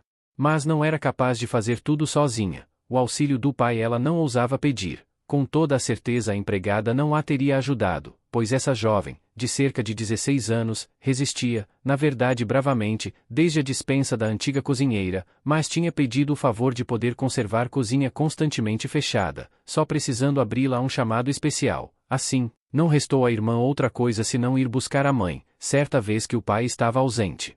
A mãe veio com exclamações de excitada alegria, mas silenciou junto à porta do quarto de Gregor. Naturalmente a irmã verificou primeiro se no quarto estava tudo em ordem, só depois deixou a mãe entrar. Na maior pressa, Gregor havia puxado o lençol mais fundo e com mais dobras, o conjunto parecia de fato um lençol atirado ao acaso sobre o sofá. Também desta vez Gregor deixou de espionar de debaixo do lençol, renunciou a ver a mãe por enquanto, e ficou contente por ela ter vindo. Venha, não dá para vê-lo, disse a irmã e evidentemente conduziu a mãe pela mão. Gregor então ouviu como as duas frágeis mulheres removeram do lugar o armário velho e pesado e como a irmã sempre insistia em assumir a parte maior do trabalho, sem dar ouvidos às advertências da mãe, que temia que ela se esforçasse demais. Isso durou muito tempo. Já ao fim de um quarto de hora de trabalho a mãe disse que era melhor deixar o armário ali, pois em primeiro lugar ele era pesado demais, elas não terminariam antes da chegada do pai e atravancariam qualquer passagem de Gregor com o armário no meio do quarto. Em segundo, não era nada certo que se fizesse um favor a 32 Gregor com a retirada dos móveis. A ela parecia que se dava justamente o contrário, a visão da parede nua oprimia-lhe francamente o coração, e porque Gregor não devia ter esse mesmo sentimento, uma vez que estava acostumado há tanto tempo aos móveis e iria, portanto se sentir abandonado no quarto vazio? E numa voz bem baixa, quase sussurrando, como se quisesse evitar que Gregor, cuja localização exata não conhecia, ouvisse até mesmo o som da voz, pois estava convencida de que ele não entendia as palavras, a mãe concluiu: não é como se nós mostrássemos, retirando os móveis, que renunciamos a qualquer esperança de melhora e o abandonamos à própria sorte, sem nenhuma consideração? Creio que o melhor seria tentarmos conservar o quarto exatamente no mesmo estado em que estava antes, a fim de que Gregor, ao voltar outra vez para nós, encontre tudo como era e possa desse esquecer mais facilmente o que aconteceu no meio tempo. Ao ouvir essas palavras da mãe, Gregor reconheceu que a falta de qualquer comunicação humana imediata, ligada à vida uniforme da família, devia ter confundido o seu juízo no decorrer desses 2 meses, pois não podia explicar de outro modo que tivesse podido exigir a sério que seu quarto fosse esvaziado. Tinha realmente vontade de mandar que seu quarto, confortavelmente instalado com móveis herdados, se transformasse numa toca em que pudesse então certamente se arrastar imperturbado em todas as direções, ao preço, contudo do esquecimento simultâneo, rápido e total do seu passado humano. De fato agora já estava próximo de esquecer, e só a voz da mãe, que havia muito tempo não escutava, o havia sacudido. Nada deveria ser afastado, tudo deveria permanecer, não podia se privar dos bons influxos dos móveis sobre o seu estado. E se os móveis o impediam de rastejar em rodas sem objetivo, então isso não era um prejuízo, mas sim uma grande vantagem. Mas infelizmente a irmã tinha outra opinião, ela havia se habituado, seja como for, de uma maneira inteiramente justificada, a se apresentar diante dos pais, nas conversas sobre as questões de Gregor, como perita, e assim, também agora, o conselho da mãe foi motivo suficiente para a irmã insistir na retirada não apenas do armário e da escrivaninha, na qual ela no 33 início tinha pensado, mas também na de todos os móveis, com exceção do indispensável sofá. Naturalmente não era apenas a teimosia infantil a autoconfiança, adquirida nos últimos tempos que a levará a essa experiência, de um modo tão inesperado e difícil. Ela tinha também observado efetivamente que Gregor precisava de muito espaço para rastejar, ao passo que, até onde podia ver, não usava o mínimo que fosse os móveis. Mas talvez também desempenhasse aí um papel aquele espírito entusiasta das jovens de sua idade, que busca se satisfazer em qualquer ocasião, e através do qual Grete agora se deixava atrair ao querer tornar a situação de Gregor mais assustadora, a fim de poder então realizar por ele mais ainda do que até agora. Pois no espaço em que Gregor dominasse inteiramente só as paredes vazias, com certeza ninguém, a não ser Grete, jamais se atreveria a penetrar. E assim ela não se deixou desviar da sua decisão pela mãe, que também parecia insegura, naquele quarto, com tanta inquietação, logo emudeceu e ajudou a filha, na medida das suas forças, a transportar o armário para fora. Bem, no caso de necessidade Gregor ainda podia se privar do armário, mas a escrivaninha tinha de ficar. E mal as mulheres tinham deixado o quarto com o armário, de encontro ao qual se comprimiam gemendo, Gregor pôs a cabeça para fora, de sob o sofá, para ver como poderia intervir com cuidado e o máximo de consideração. Mas por infelicidade foi justamente a mãe a primeira a voltar, enquanto Grete, no quarto vizinho, abraçava o armário e sozinha o jogava de lá para cá, naturalmente sem tirá-lo do lugar. Mas a mãe não estava acostumada à visão de Gregor, poderia fazê-la ficar doente. e por isso ele foi de marcha a ré, assustado, até a outra extremidade do sofá, mas sem poder mais impedir que o lençol à frente se mexesse um pouco. Isso bastou para chamar a atenção da mãe. Ela parou de repente, ficou um instante quieta e depois voltou para a companhia de Gretchen. Embora Gregor dissesse continuamente a si mesmo que não estava acontecendo nada de extraordinário, que apenas alguns móveis seriam trocados de lugar, aquele ir e vir das mulheres, seus curtos chamados, o arrastar de móveis no chão, produziam nele, como logo teve de admitir, o efeito de um grande tumulto alimentado por todos os lados, e ele precisou dizer consigo mesmo, 34 por mais que encolhesse a cabeça e as pernas, e espremesse o corpo no chão, que não ia aguentar tudo aquilo por muito tempo. Elas lhe esvaziaram o quarto, privavam-no de tudo o que lhe era caro, já tinham carregado para fora o armário em que se achavam a serra e outras ferramentas, soltavam agora a escrivaninha fortemente cravada no chão, na qual havia escrito suas lições como estudante de comércio, ginasiano e até como escolar, então realmente não tinha mais tempo para testar as boas intenções das duas mulheres, cuja existência, aliás, já havia quase esquecido, pois elas trabalhavam mudas de cansaço e só ouvia a pesada batida dos seus pés. E com isso ele irrompeu para fora. Nesse exato momento as mulheres estavam no quarto vizinho, apoiadas na escrivaninha para tomar um pouco de fôlego. Mudou de direção 4 vezes, realmente não sabia o que salvar primeiro, então viu, saliente na parede de resto vazia, a imagem pendurada da dama toda vestida de peles, rastejou às pressas para o alto e comprimiu-se contra o vidro, que o reteve e fez bem à sua barriga quente. Pelo menos essa imagem, que Gregor agora cobria pó completo, ninguém certamente levaria embora. Ele torceu a cabeça em direção à porta da sala de estar, para observar o retorno das mulheres. Elas não tinham se concedido muito descanso e já estavam voltando. Gretchen havia colocado o braço em torno da mãe e quase a arrastava. Bem, o que vamos levar agora? Disse Gretchen e olhou em volta. Então os olhares dela cruzaram-se com os de Gregor na parede. Sem dúvida só por causa da presença da mãe ela manteve a compostura, inclinou o rosto para a mãe a fim de evitar que esta olhasse ao seu redor e disse, seja como for, trêmula e sem refletir, venha, é melhor voltarmos um instante para a sala de estar. Para Gregor a intenção de Gretchen era clara, ela queria pôr a mãe a salvo e depois enxotá-lo parede abaixo. Bem ela que tentasse. Ele estava sentado em cima da sua imagem e não ia entregá-la. Preferia antes saltar no rosto de Gretchen. Mas as palavras de Gretchen haviam na verdade intranquilizado a mãe. Ela deu um passo para o lado, divisou a gigantesca mancha 35 marrom no papel da parede florido e, antes que realmente chegasse à sua consciência que o que ela via era Gregor, exclamou com voz esganiçada e áspera, ai, meu Deus! Ai, meu Deus! Como se desistisse de tudo, ela caiu de braços abertos sobre o sofá, não se móvel. Você, Gregor! Gritou a irmã com um punho cerrado erguido na sua direção e olhos penetrantes. Eram as primeiras palavras que endereçava diretamente a ele desde a metamorfose. Correu ao quarto vizinho para pegar alguma essência com que pudesse despertar a mãe do desmaio. Gregor queria também ajudar. Para salvar o quadro ainda havia tempo, mas estava firmemente colado ao vidro e precisava se soltar à força. Depois correu também para o quarto vizinho, como se pudesse, à maneira de antigamente, dar algum conselho à irmã. Mas aí teve de ficar bem atrás dela sem fazer nada. Enquanto vasculhava em diversos frascos ela, ao girar o corpo, ainda levou um susto, uma garrafa.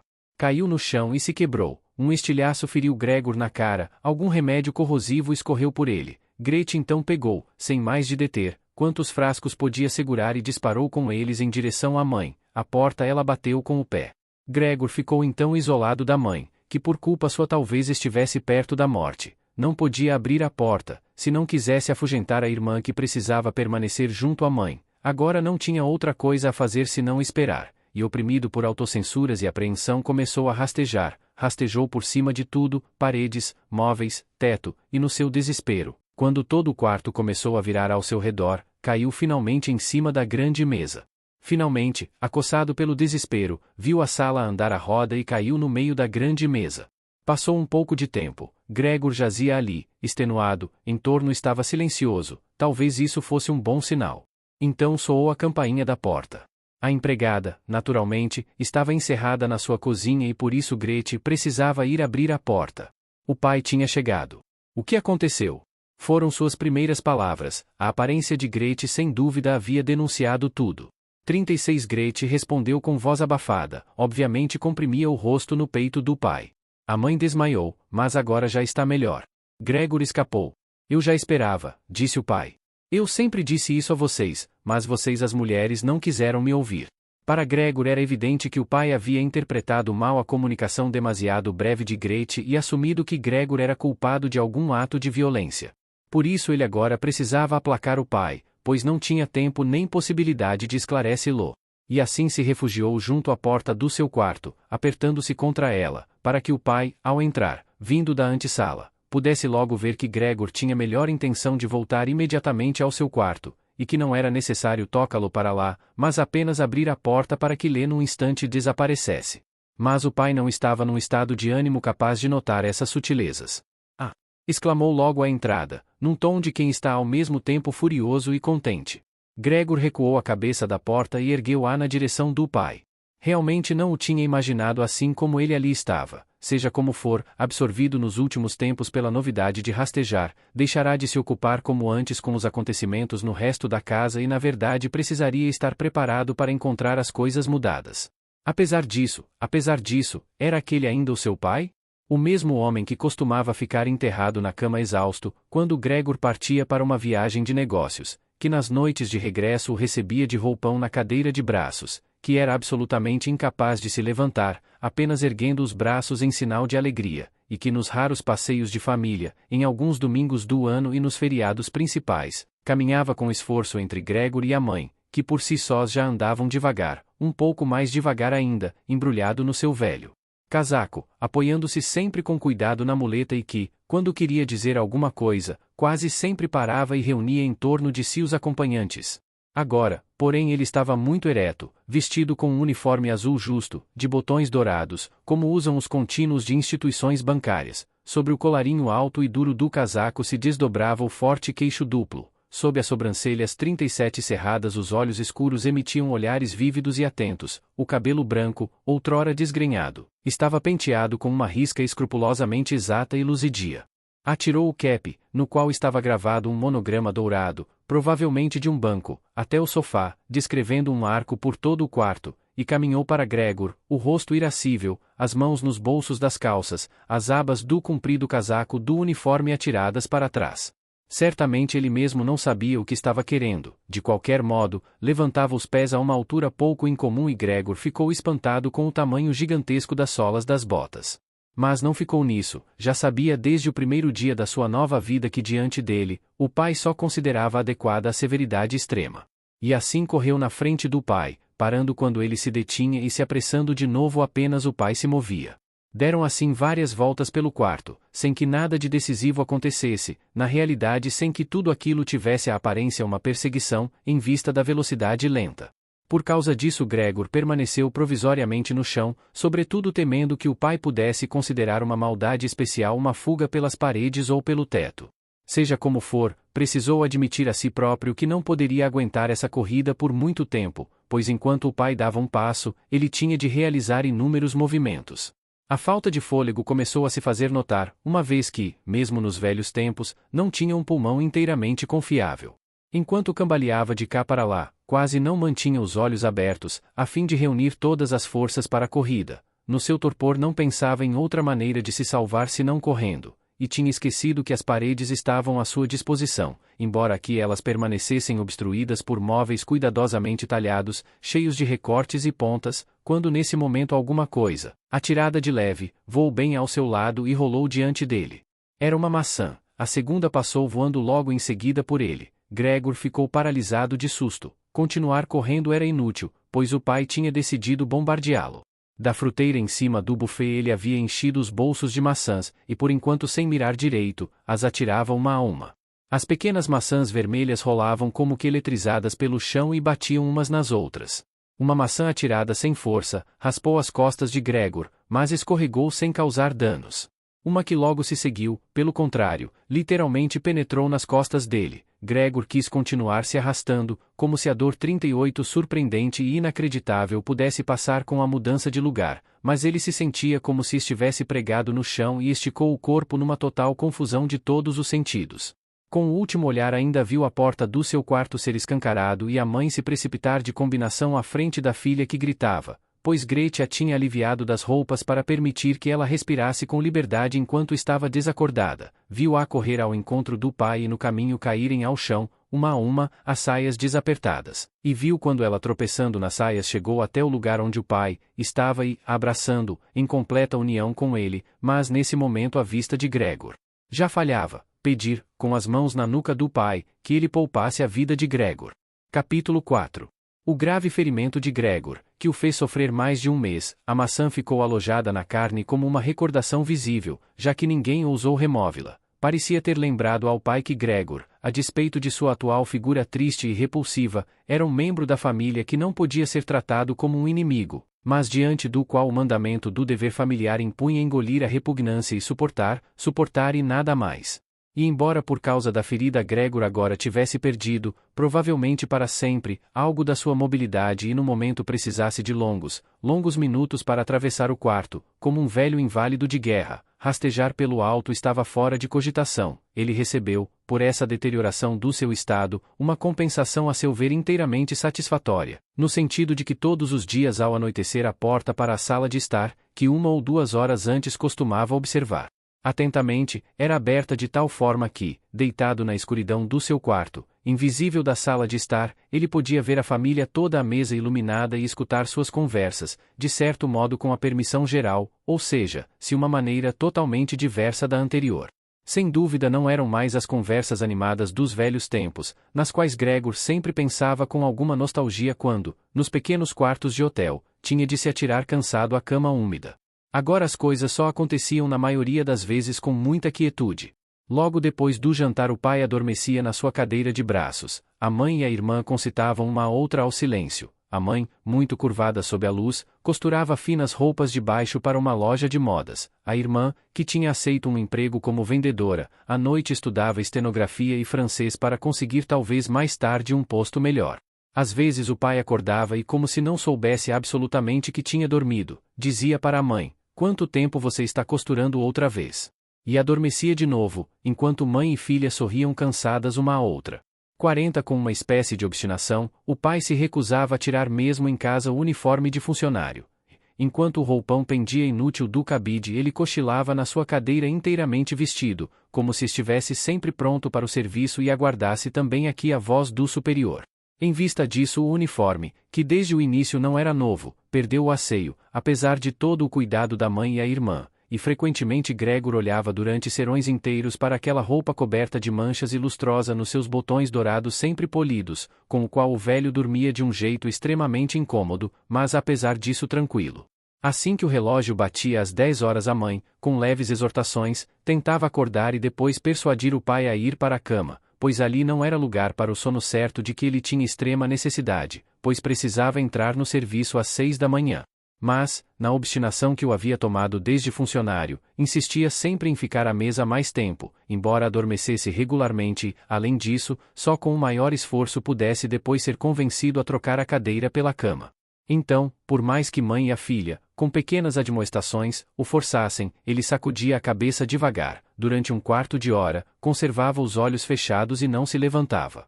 A mãe o puxava pela manga, dizia-lhe palavras de carinho ao ouvido, a irmã punha de lado a lição para ajudar a mãe, mas isso não adiantava. Ele afundava ainda mais na sua cadeira. Só quando as mulheres o agarravam por baixo dos braços é que ele abria os olhos e fitava alternadamente a mãe e a irmã, momento em que costumava dizer: "Isto sim é que é vida. Este é o descanso dos meus dias de velhice." E apoiado nas duas mulheres erguia-se penosamente, como se para si mesmo fosse o fardo maior de todos, deixando-se levar por elas até a porta, onde as despachava com um aceno e prosseguia sozinho, enquanto a mãe depunha o mais rápido possível seus instrumentos de costura e a irmã possível seus instrumentos de costura e a irmã sua caneta para correrem atrás dele e continuarem a servi-lo. Quem nessa família sobrecarregada e exausta tinha tempo para se ocupar de Gregor mais que o absolutamente necessário? A 41 economia doméstica tornou-se cada vez mais restrita, a empregada foi afinal despedida, uma faxineira imensa, ossuda, de cabelo branco esvoaçando em volta da cabeça, vinha de manhã e à noitinha para fazer o trabalho mais pesado, a mãe cuidava do resto, além de toda a costura. Aconteceu até que diversas joias da família, que a mãe e a irmã antes tinham usado com o maior dos júbilos em festas e solenidades, foram vendidas, como Gregor ficou sabendo uma noite ao ouvir a discussão geral sobre os preços alcançados. Mas a maior de todas as queixas era sempre o fato de que não se podia deixar o apartamento, grande demais para as atuais necessidades, uma vez que não era possível imaginar como Gregor seria removido. Gregor, porém, logo compreendeu que não era apenas a consideração para com ele que impedia uma mudança, já que poderia ser facilmente transportado numa caixa adequada com alguns furos de ventilação. O que detinha a família de uma troca de casa era principalmente a total falta de esperança e o pensamento de que tinha sido atingida por uma desgraça como mais ninguém em todo o círculo de parentes e conhecidos. O que o mundo exigia de gente pobre, eles cumpriam até o ponto extremo. O pai ia buscar o café da manhã para os pequenos funcionários do banco, a mãe se sacrificava pelas roupas debaixo de pessoas estranhas, a irmã corria de lá para cá atrás do balcão ao comando dos fregueses, mas as energias da família não iam mais longe que isso. E a ferida nas costas de Gregor começou a doer de novo, como se fosse recente, quando, depois de terem ido levar o pai para a cama, mãe e irmã voltaram, puseram de lado o trabalho, aproximaram suas cadeiras e ficaram sentadas já de rosto colado, instante em que a mãe, apontando para o quarto de Gregor, disse: "Feche aquela porta, Grete." Aí Gregor ficou outra vez no escuro, enquanto do outro lado da porta as mulheres misturavam suas lágrimas ou fitavam a mesa com os olhos secos. Gregor passava as noites e os dias quase completamente sem sono. Às vezes pensava em reassumir os assuntos da família, exatamente como antes, na próxima vez em que a porta se abrisse. Nos seus pensamentos apareceram de novo, depois de muito tempo, o chefe e o gerente, os caixeiros e os aprendizes, o contínuo tão obtuso, 2, 3 amigos de outras firmas, uma arrumadeira de um hotel no interior, recordação agradável e passageira. Uma moça que trabalhava na caixa de uma loja de chapéus que ele tinha cortejado seriamente, mas devagar demais, todos eles. Surgiram 42 entremeados com estranhos ou pessoas já esquecidas, mas ao invés de o ajudarem e a família, estavam sem exceção inacessíveis, e ele ficou feliz quando desapareceram.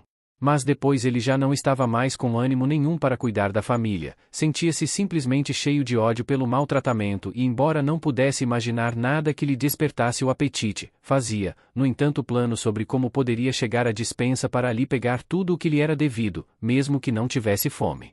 Agora, sem pensar mais no que pudesse agradar a Gregor, a irmã, antes de correr de manhã e ao meio-dia rumo à loja, empurrava com o pé para dentro do quarto, na maior pressa, uma comida qualquer, para ao anoitecer, não importa se esta tinha sido apreciada ou, caso mais frequente, sequer tocada, arrasta-la para fora com uma vassourada.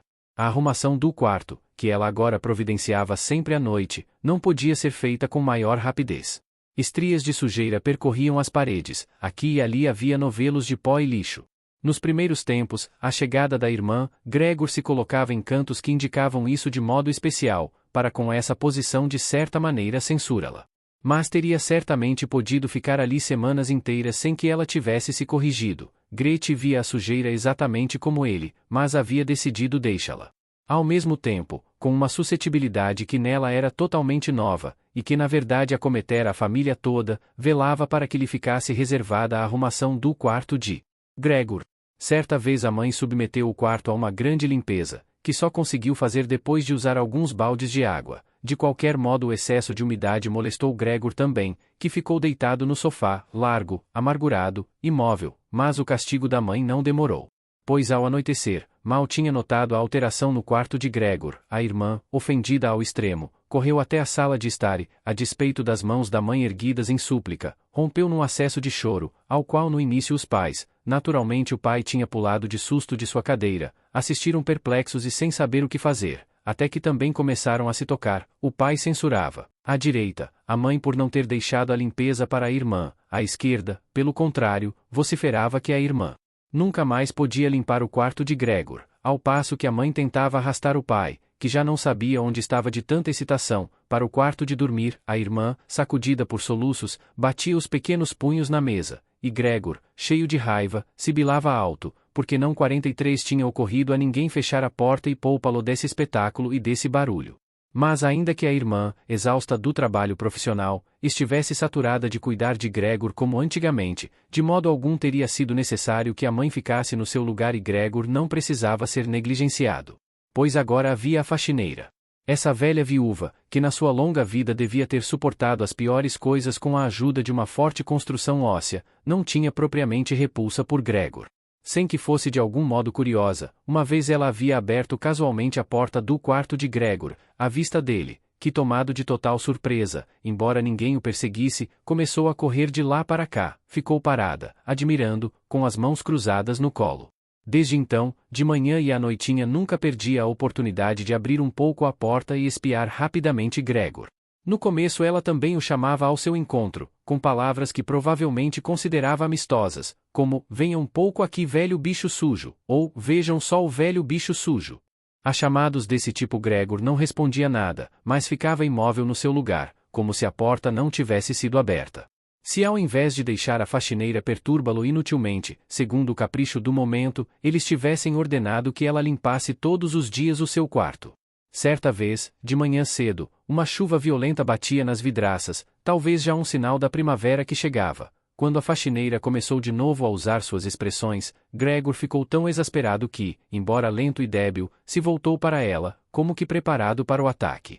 Mas a faxineira, ao invés de sentir medo, simplesmente ergueu para o alto uma cadeira que se achava perto da porta e, pela maneira como ficou ali, a boca bem aberta, mostrou claramente a intenção de só fechá-la quando a cadeira na sua mão tivesse desabado sobre as costas Gregor. E então, não vai continuar? Perguntou, enquanto Gregor se virava outra vez e ela recolocava a cadeira calmamente no canto. Agora Gregor não comia quase mais nada. Só quando por acaso passava pela comida posta para ele é que mordia por brincadeira um bocado, conservava a porção na boca durante horas e depois, na maioria das vezes, a cuspia fora.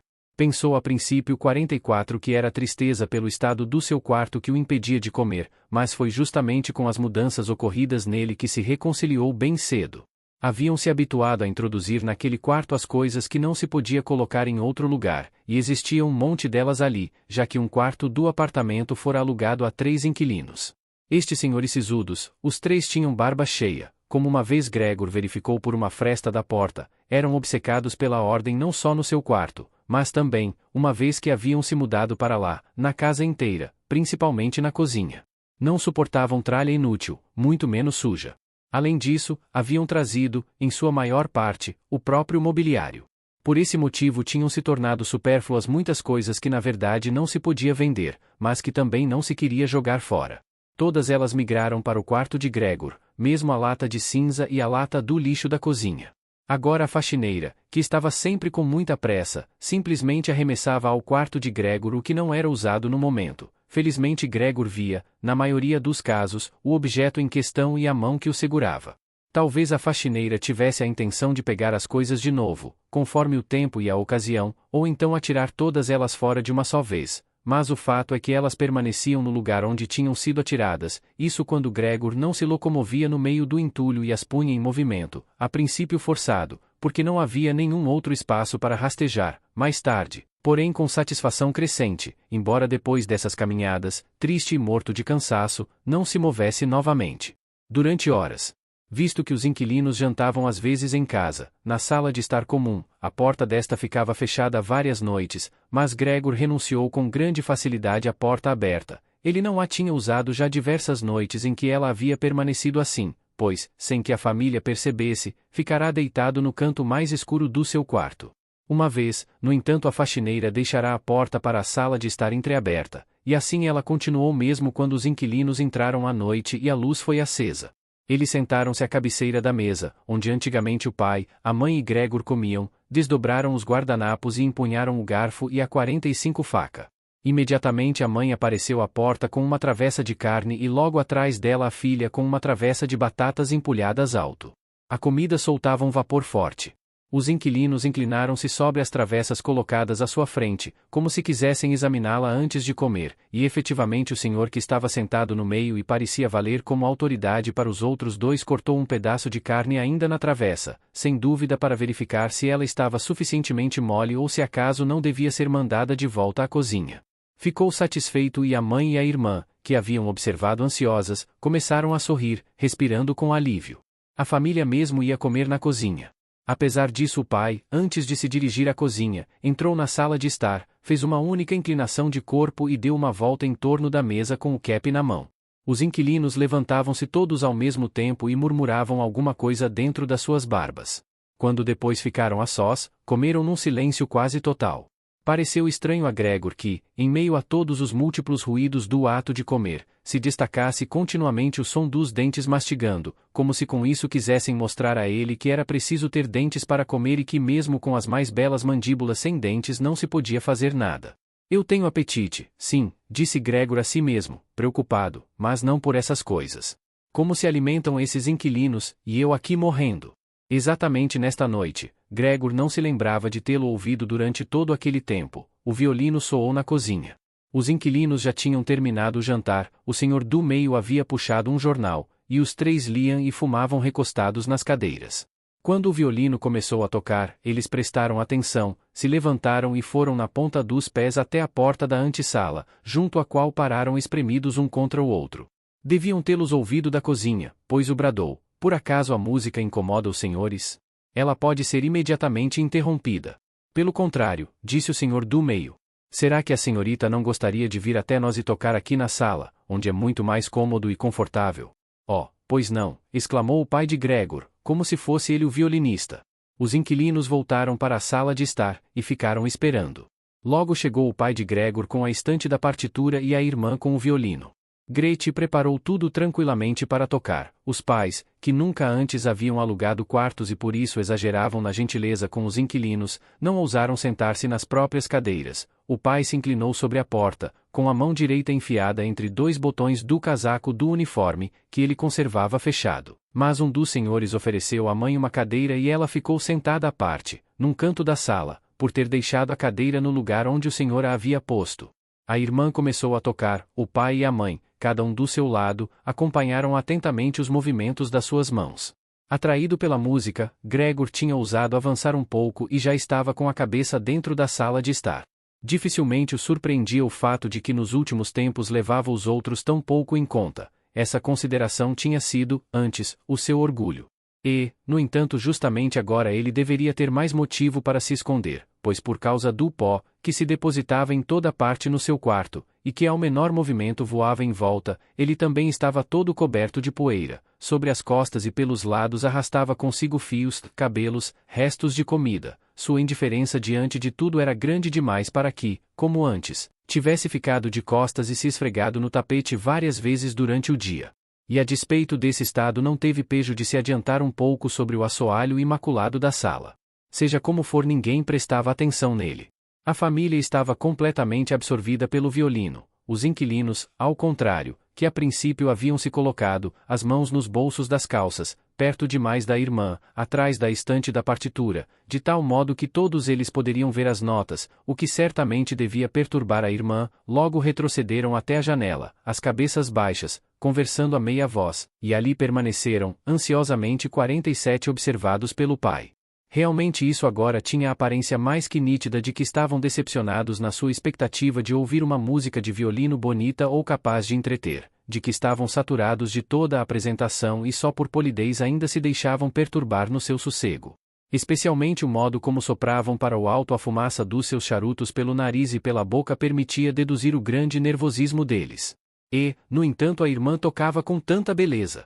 O rosto dela estava inclinado para o lado, seus olhares seguiam perscrutadores e tristes as linhas da partitura.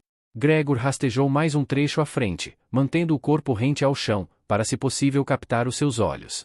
Era ele um animal, já que a música o comovia tanto? Era como se lhe abrisse o caminho para o alimento almejado e desconhecido. Estava decidido a chegar até a irmã, puxa-la pela saia e com isso indicar que ela devia ir ao seu quarto com o violino, pois ninguém aqui apreciava sua música como ele desejava fazer. Não queria mais deixá-la sair do quarto, pelo menos não enquanto ele vivesse. Pela primeira vez sua figura assustadora deveria tornar-se útil. Queria estar em todas as portas do seu quarto ao mesmo tempo e bufar contra os agressores, mas a irmã não deveria ficar com ele coagida, e sim voluntariamente. Deveria permanecer ao seu lado, sentada no sofá, baixar o ouvido até ele. Quando então ele confiaria a ela que tivera a firme intenção de mandá-la ao conservatório e que, se nesse meio tempo não houvesse acontecido a desgraça, teria contado isso a todos no Natal passado? Será mesmo que o Natal já tinha passado? Sem se preocupar com quaisquer objeções. Depois dessa explicação, a irmã romperia em lágrimas de comoção e Gregor se levantaria até o seu ombro e beijaria o seu pescoço, que ela conservava sem fita ou colar desde que entrará na loja. Senhor Sansa! Bradou para o pai o inquilino do meio e com o indicador, sem perder mais palavras, mostrou Gregor, que se movia lentamente para a frente. O violino emudeceu, o inquilino do meio primeiro sorriu para seus amigos, balançando a cabeça, e depois olhou para Gregor outra vez. O pai parecia ter considerado mais urgente acalmar os inquilinos do que expulsar Gregor. Estes, entretanto, não estavam nem um pouco agitados e davam a impressão de que Gregor os 48 entretinha mais que o violino correu até eles e procurou, com os braços esticados, forçá-los a ir para o quarto, ao mesmo tempo em que tentava com o corpo tirar-lhes a visão de Gregor. Então eles ficaram de fato um pouco bravos, não se sabia mais se com o comportamento do pai ou o conhecimento, que agora lhes vinha a consciência, de terem, sem saber, possuído um vizinho de quarto como Gregor. Exigiram explicações do pai, ergueram por seu turno os braços, puxaram a barba intranquilos e só lentamente recuaram na direção do seu quarto. Nesse ínterim a irmã tinha superado o desligamento em que havia caído após a apresentação bruscamente interrompida. Depois de ter ficado algum tempo com o violino e o arco nas mãos que pendiam laças, e de ter olhado para a partitura como se ainda estivesse tocando, ela havia se recomposto de um só golpe, colocado o instrumento no colo da mãe, que ainda estava sentada na sua cadeira com dificuldades de respiração e os pulmões trabalhando freneticamente, e correrá para o quarto ao lado, do qual os inquilinos, sob a pressão do pai, já se aproximavam mais rapidamente que antes. Podia-se ver como, sob as mãos experientes da irmã, voavam para o alto e se ordenavam os cobertores e travesseiros nas camas. Antes ainda que os inquilinos tivessem chegado ao quarto, ela havia terminado a arrumação das camas e se esgueirado para fora. O pai parecia outra vez acometido de tal modo da sua obstinação que esqueceu todo o respeito que ainda devia aos seus inquilinos. Pressionou, até que, já na porta do quarto, o inquilino do meio bateu atroadoramente o pé no chão e dessa maneira fez o pai parar. Declaro por este meio, disse ele, erguendo a mão e procurando também a mãe e a irmã com o olhar, que eu, levando em conta as condições repulsivas reinantes nesta casa e nesta família, aqui ele cuspiu no chão, rápido e decidido, rescindo neste momento a locação do meu quarto. Naturalmente não vou pagar o mínimo que seja nem pelos dias que aqui passei. Pelo contrário, vou ainda refletir se não movo contra o senhor alguma ação com reivindicações que serão, acredite-me, muito fáceis de fundamentar. 49 silenciou e olhou para a frente, como se esperasse alguma coisa. De fato seus dois amigos intervieram imediatamente com as palavras, nós também rescindimos neste momento a locação. Depois disso, agarrou a maçaneta da porta e fechou-a com um estrondo. O pai, com as mãos tateantes vacilou até a sua cadeira e se deixou cair nela. Parecia que esticava o corpo para a soneca habitual do anoitecer, mas o forte balanço da cabeça, como se ela tivesse perdido a sustentação, mostrava que ele de modo algum dormia. Durante todo esse tempo Gregor esteve deitado no lugar onde os inquilinos o haviam surpreendido. A decepção com o malogro do seu plano, mas talvez a fraqueza causada por muita fome, tornavam impossível que ele se movesse. Com certa clareza, temia já para o instante seguinte uma avalanche geral descarregada em cima dele e ficou aguardando. Não o sobressaltou nem mesmo o violino que, entre as mãos trêmulas da mãe, caiu do seu colo e emitiu um som retumbante. Queridos pais, disse a irmã, e como introdução bateu com a mão na mesa, assim não pode continuar. Se vocês acaso não compreendem, eu compreendo. Não quero pronunciar o nome do meu irmão diante desse monstro e por isso digo apenas o seguinte, precisamos nos livrar dele. Procuramos fazer o que é humanamente possível para tratá-lo e suportá-lo e acredito que ninguém pode nos fazer a menor censura. Ela tem 1000 vezes razão, disse o pai consigo mesmo. A mãe, que ainda não podia respirar direito, começou a tossir, em som surdo, na mão espalmada, com uma expressão alucinada nos olhos. A irmã correu até a mãe e segurou-lhe a testa. O pai, que através da irmã parecia ter chegado a pensamentos mais definidos, havia se sentado em posição ereta e ficou brincando com o cap de funcionário entre os pratos do jantar dos inquilinos que ainda jaziam sobre a mesa. De vez em quando olhava para Gregor, que estava quieto. Precisamos tentar nos livrar disso, disse então a irmã exclusivamente ao pai, pois a mãe não ouvia nada com a tosse. 50 Isso ainda vai matar a ambos, eu vejo esse momento chegando. Quando já se tem de trabalhar tão pesado, como nós, não é possível suportar em casa mais esse eterno tormento. Eu não aguento mais. E rompeu no choro tão violentamente que suas lágrimas escorreram sobre o rosto da mãe, que as limpava com movimentos mecânicos de mão. Filha, disse o pai, compassivo e com evidente compreensão. Mas o que devemos fazer? A filha sacudiu os ombros como sinal da desorientação que a havia possuído durante o choro, em contraste com a segurança de antes. Se ele nos entendesse, disse o pai, meio que perguntando. No meio do choro Grete sacudiu freneticamente a mão para mostrar que não se podia pensar nisso. Se ele nos entendesse, repetiu o pai e com um fechar de olhos acolheu a convicção da filha sobre essa impossibilidade, então talvez fosse possível um acordo com ele.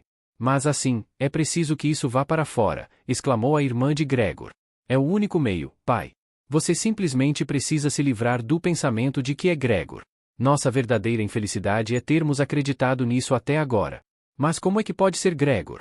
Se fosse Gregor, ele teria há muito tempo compreendido que o convívio de seres humanos com um bicho assim não é possível e teria ido embora voluntariamente. Nesse caso não teríamos o meu irmão, mas poderíamos continuar vivendo e honrar a sua memória. Mas como está, esse bicho nos persegue, expulsa os inquilinos, quer certamente ocupar o apartamento todo e nos fazer pernoitar na rua. Assim, esta criatura nos persegue e afugenta nossos hóspedes. É evidente que a casa toda só para ele, por sua vontade, iríamos todos dormir na rua. Veja, pai, gritou de repente, ele já começou de novo. E num susto inteiramente incompreensível para Gregor, a irmã abandonou até a mãe, literalmente disparou da sua cadeira, como se preferisse sacrificar a mãe a ficar perto de Gregor, e correu para trás do pai, excitado tão só pelo seu comportamento também se levantou e diante dela ergueu os braços pela metade, como que para proteger a irmã. 51 Mas Gregor não tinha a menor intenção de causar medo a ninguém, muito menos à irmã. Simplesmente havia começado a girar o corpo para voltar ao seu quarto e isso de qualquer modo chamava a atenção, uma vez que, em consequência do seu estado enfermiço, precisava, na difícil manobra, ajudar com a cabeça, que ele levantava várias vezes e batia contra o chão. Parou e olhou em torno. Sua boa intenção parecia ter sido reconhecida, tinha sido apenas um susto momentâneo. Agora todos o fitavam silenciosos e tristes. A mãe jazia na sua cadeira com as pernas esticadas e coladas uma à outra, os olhos quase fechados de esgotamento. O pai e a irmã estavam sentados lado a lado, a irmã havia colocado a mão em volta do pescoço do pai. Agora talvez eu já possa me virar, pensou Gregor e recomeçou o seu trabalho. Não podia reprimir o resfolgar do esforço e aqui e ali precisava repousar. De resto ninguém o pressionava, tinham-no deixado fazer tudo sozinho. Quando havia completado a volta, começou imediatamente a retornar ao quarto em linha reta. Admirou-se com a grande distância que o separava do seu quarto e não entendia absolutamente como, apesar da fraqueza, havia pouco tempo percorrido, quase sem o perceber, o mesmo caminho. Sempre às voltas com o pensamento de rastejar rápido, mal prestou atenção ao fato de nenhuma palavra, nenhum chamado da sua família, o perturbava. Só quando já estava na porta ele virou a cabeça, mas não completamente, pois sentia o pescoço endurecer, no entanto ainda viu que atrás dele nada se alterara, apenas a irmã tinha se levantado. Seu último olhar percorreu a mãe, que estava agora completamente adormecida. Mal estava dentro do seu quarto, quando a porta foi batida na maior pressa, travada e fechada à chave. Gregor assustou-se tanto com o súbito barulho atrás dele que suas perninhas dobraram. Era a irmã que havia se apressado assim. Ela já tinha se levantado lá na sala e esperado. Depois, com os pés leves, havia saltado para a frente. Gregor não tinha de modo algum podido escutá-la, e, girando a chave na fechadura gritado para os pais, finalmente. 52, e agora? Pensou Gregor consigo mesmo e olhou ao redor na escuridão. Logo descobriu que não podia absolutamente mais se mexer. Não se admirou com esse fato, pareceu-lhe antes pouco natural que até agora tivesse conseguido se movimentar com aquelas perninhas finas. No restante sentia-se relativamente confortável. Na realidade tinha dores no corpo todo, mas para ele era como se elas fossem ficar cada vez mais fracas e finalmente desaparecer por completo. A maçã apodrecida nas suas costas e a região inflamada em volta, inteiramente cobertas por uma poeira mole, quase não o incomodavam. Recordava-se da família com emoção e amor. Sua opinião de que precisava desaparecer era, se possível, ainda mais decidida que a da irmã. Permaneceu nesse estado de meditação vazia e pacífica até que o relógio da torre bateu a 3h da manhã.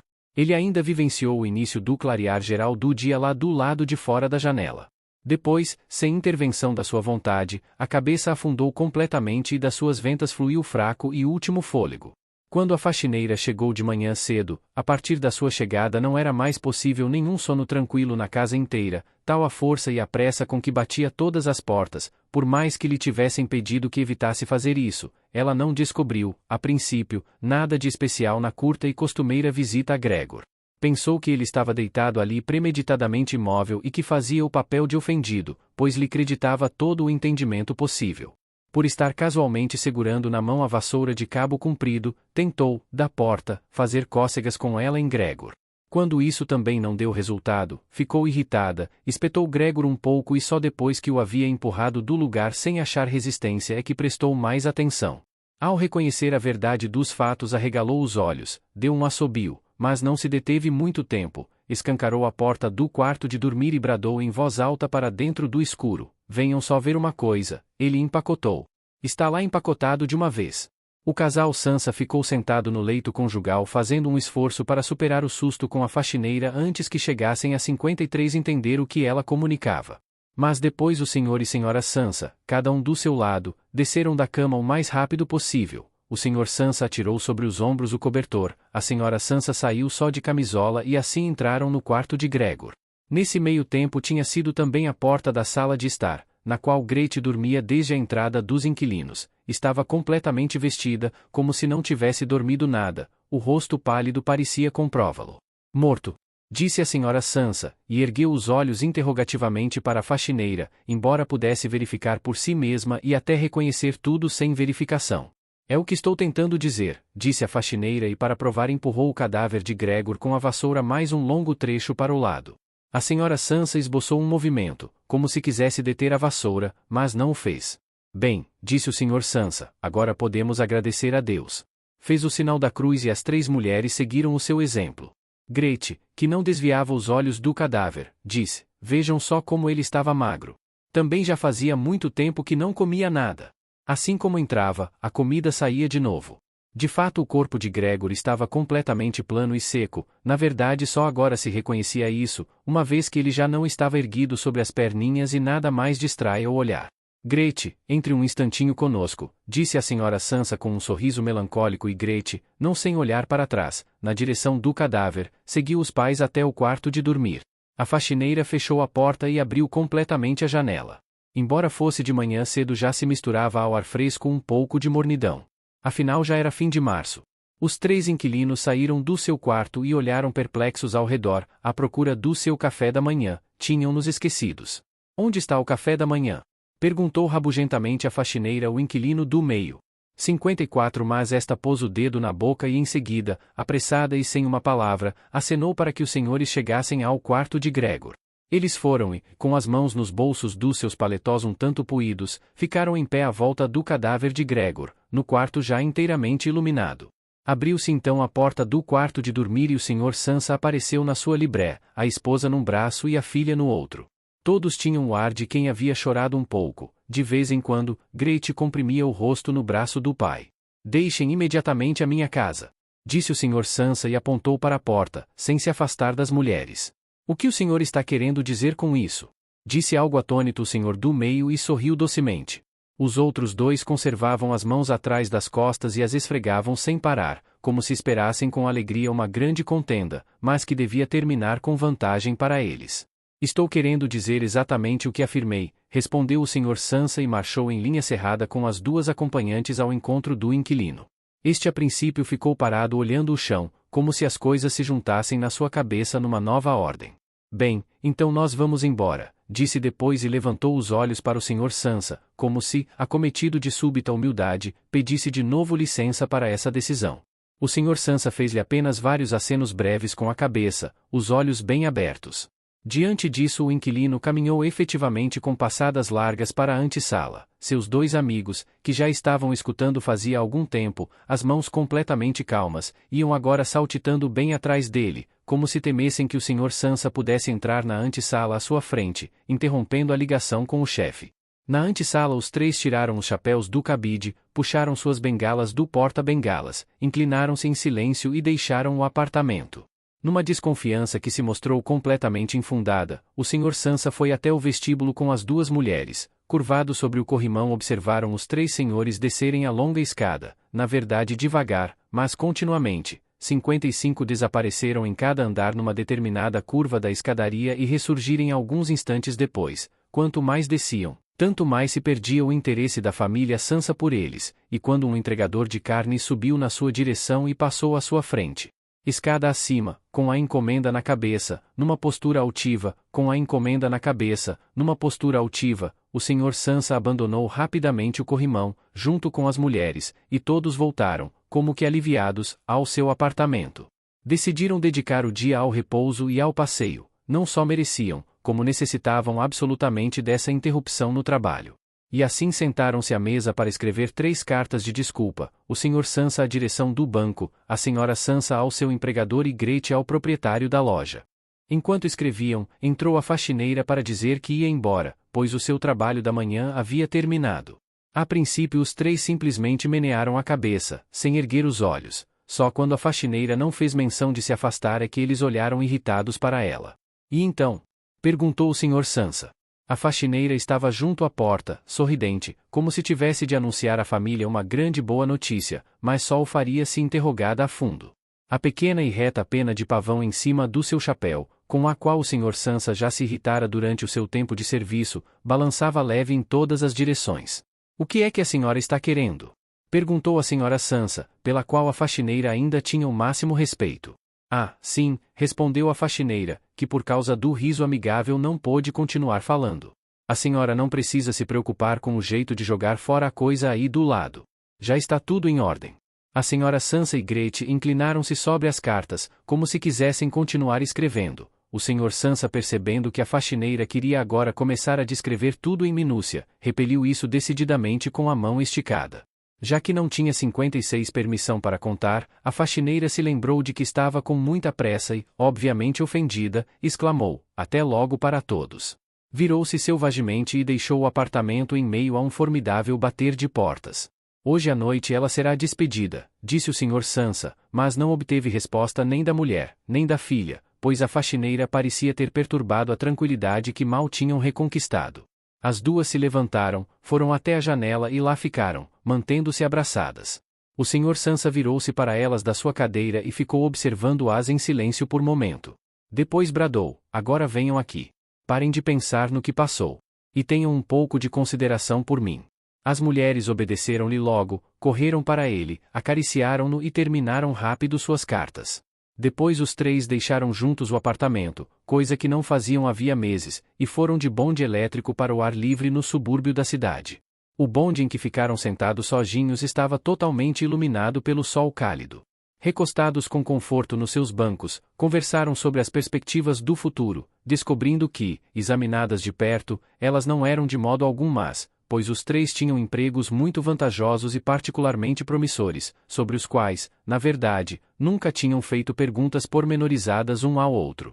É claro que a grande melhora imediata da situação viria, facilmente, da mudança de casa. Eles agora queriam um apartamento menor e mais barato, mas mais bem situado e, sobretudo, mais prático do que o atual, que tinha sido escolhido ainda por Gregor.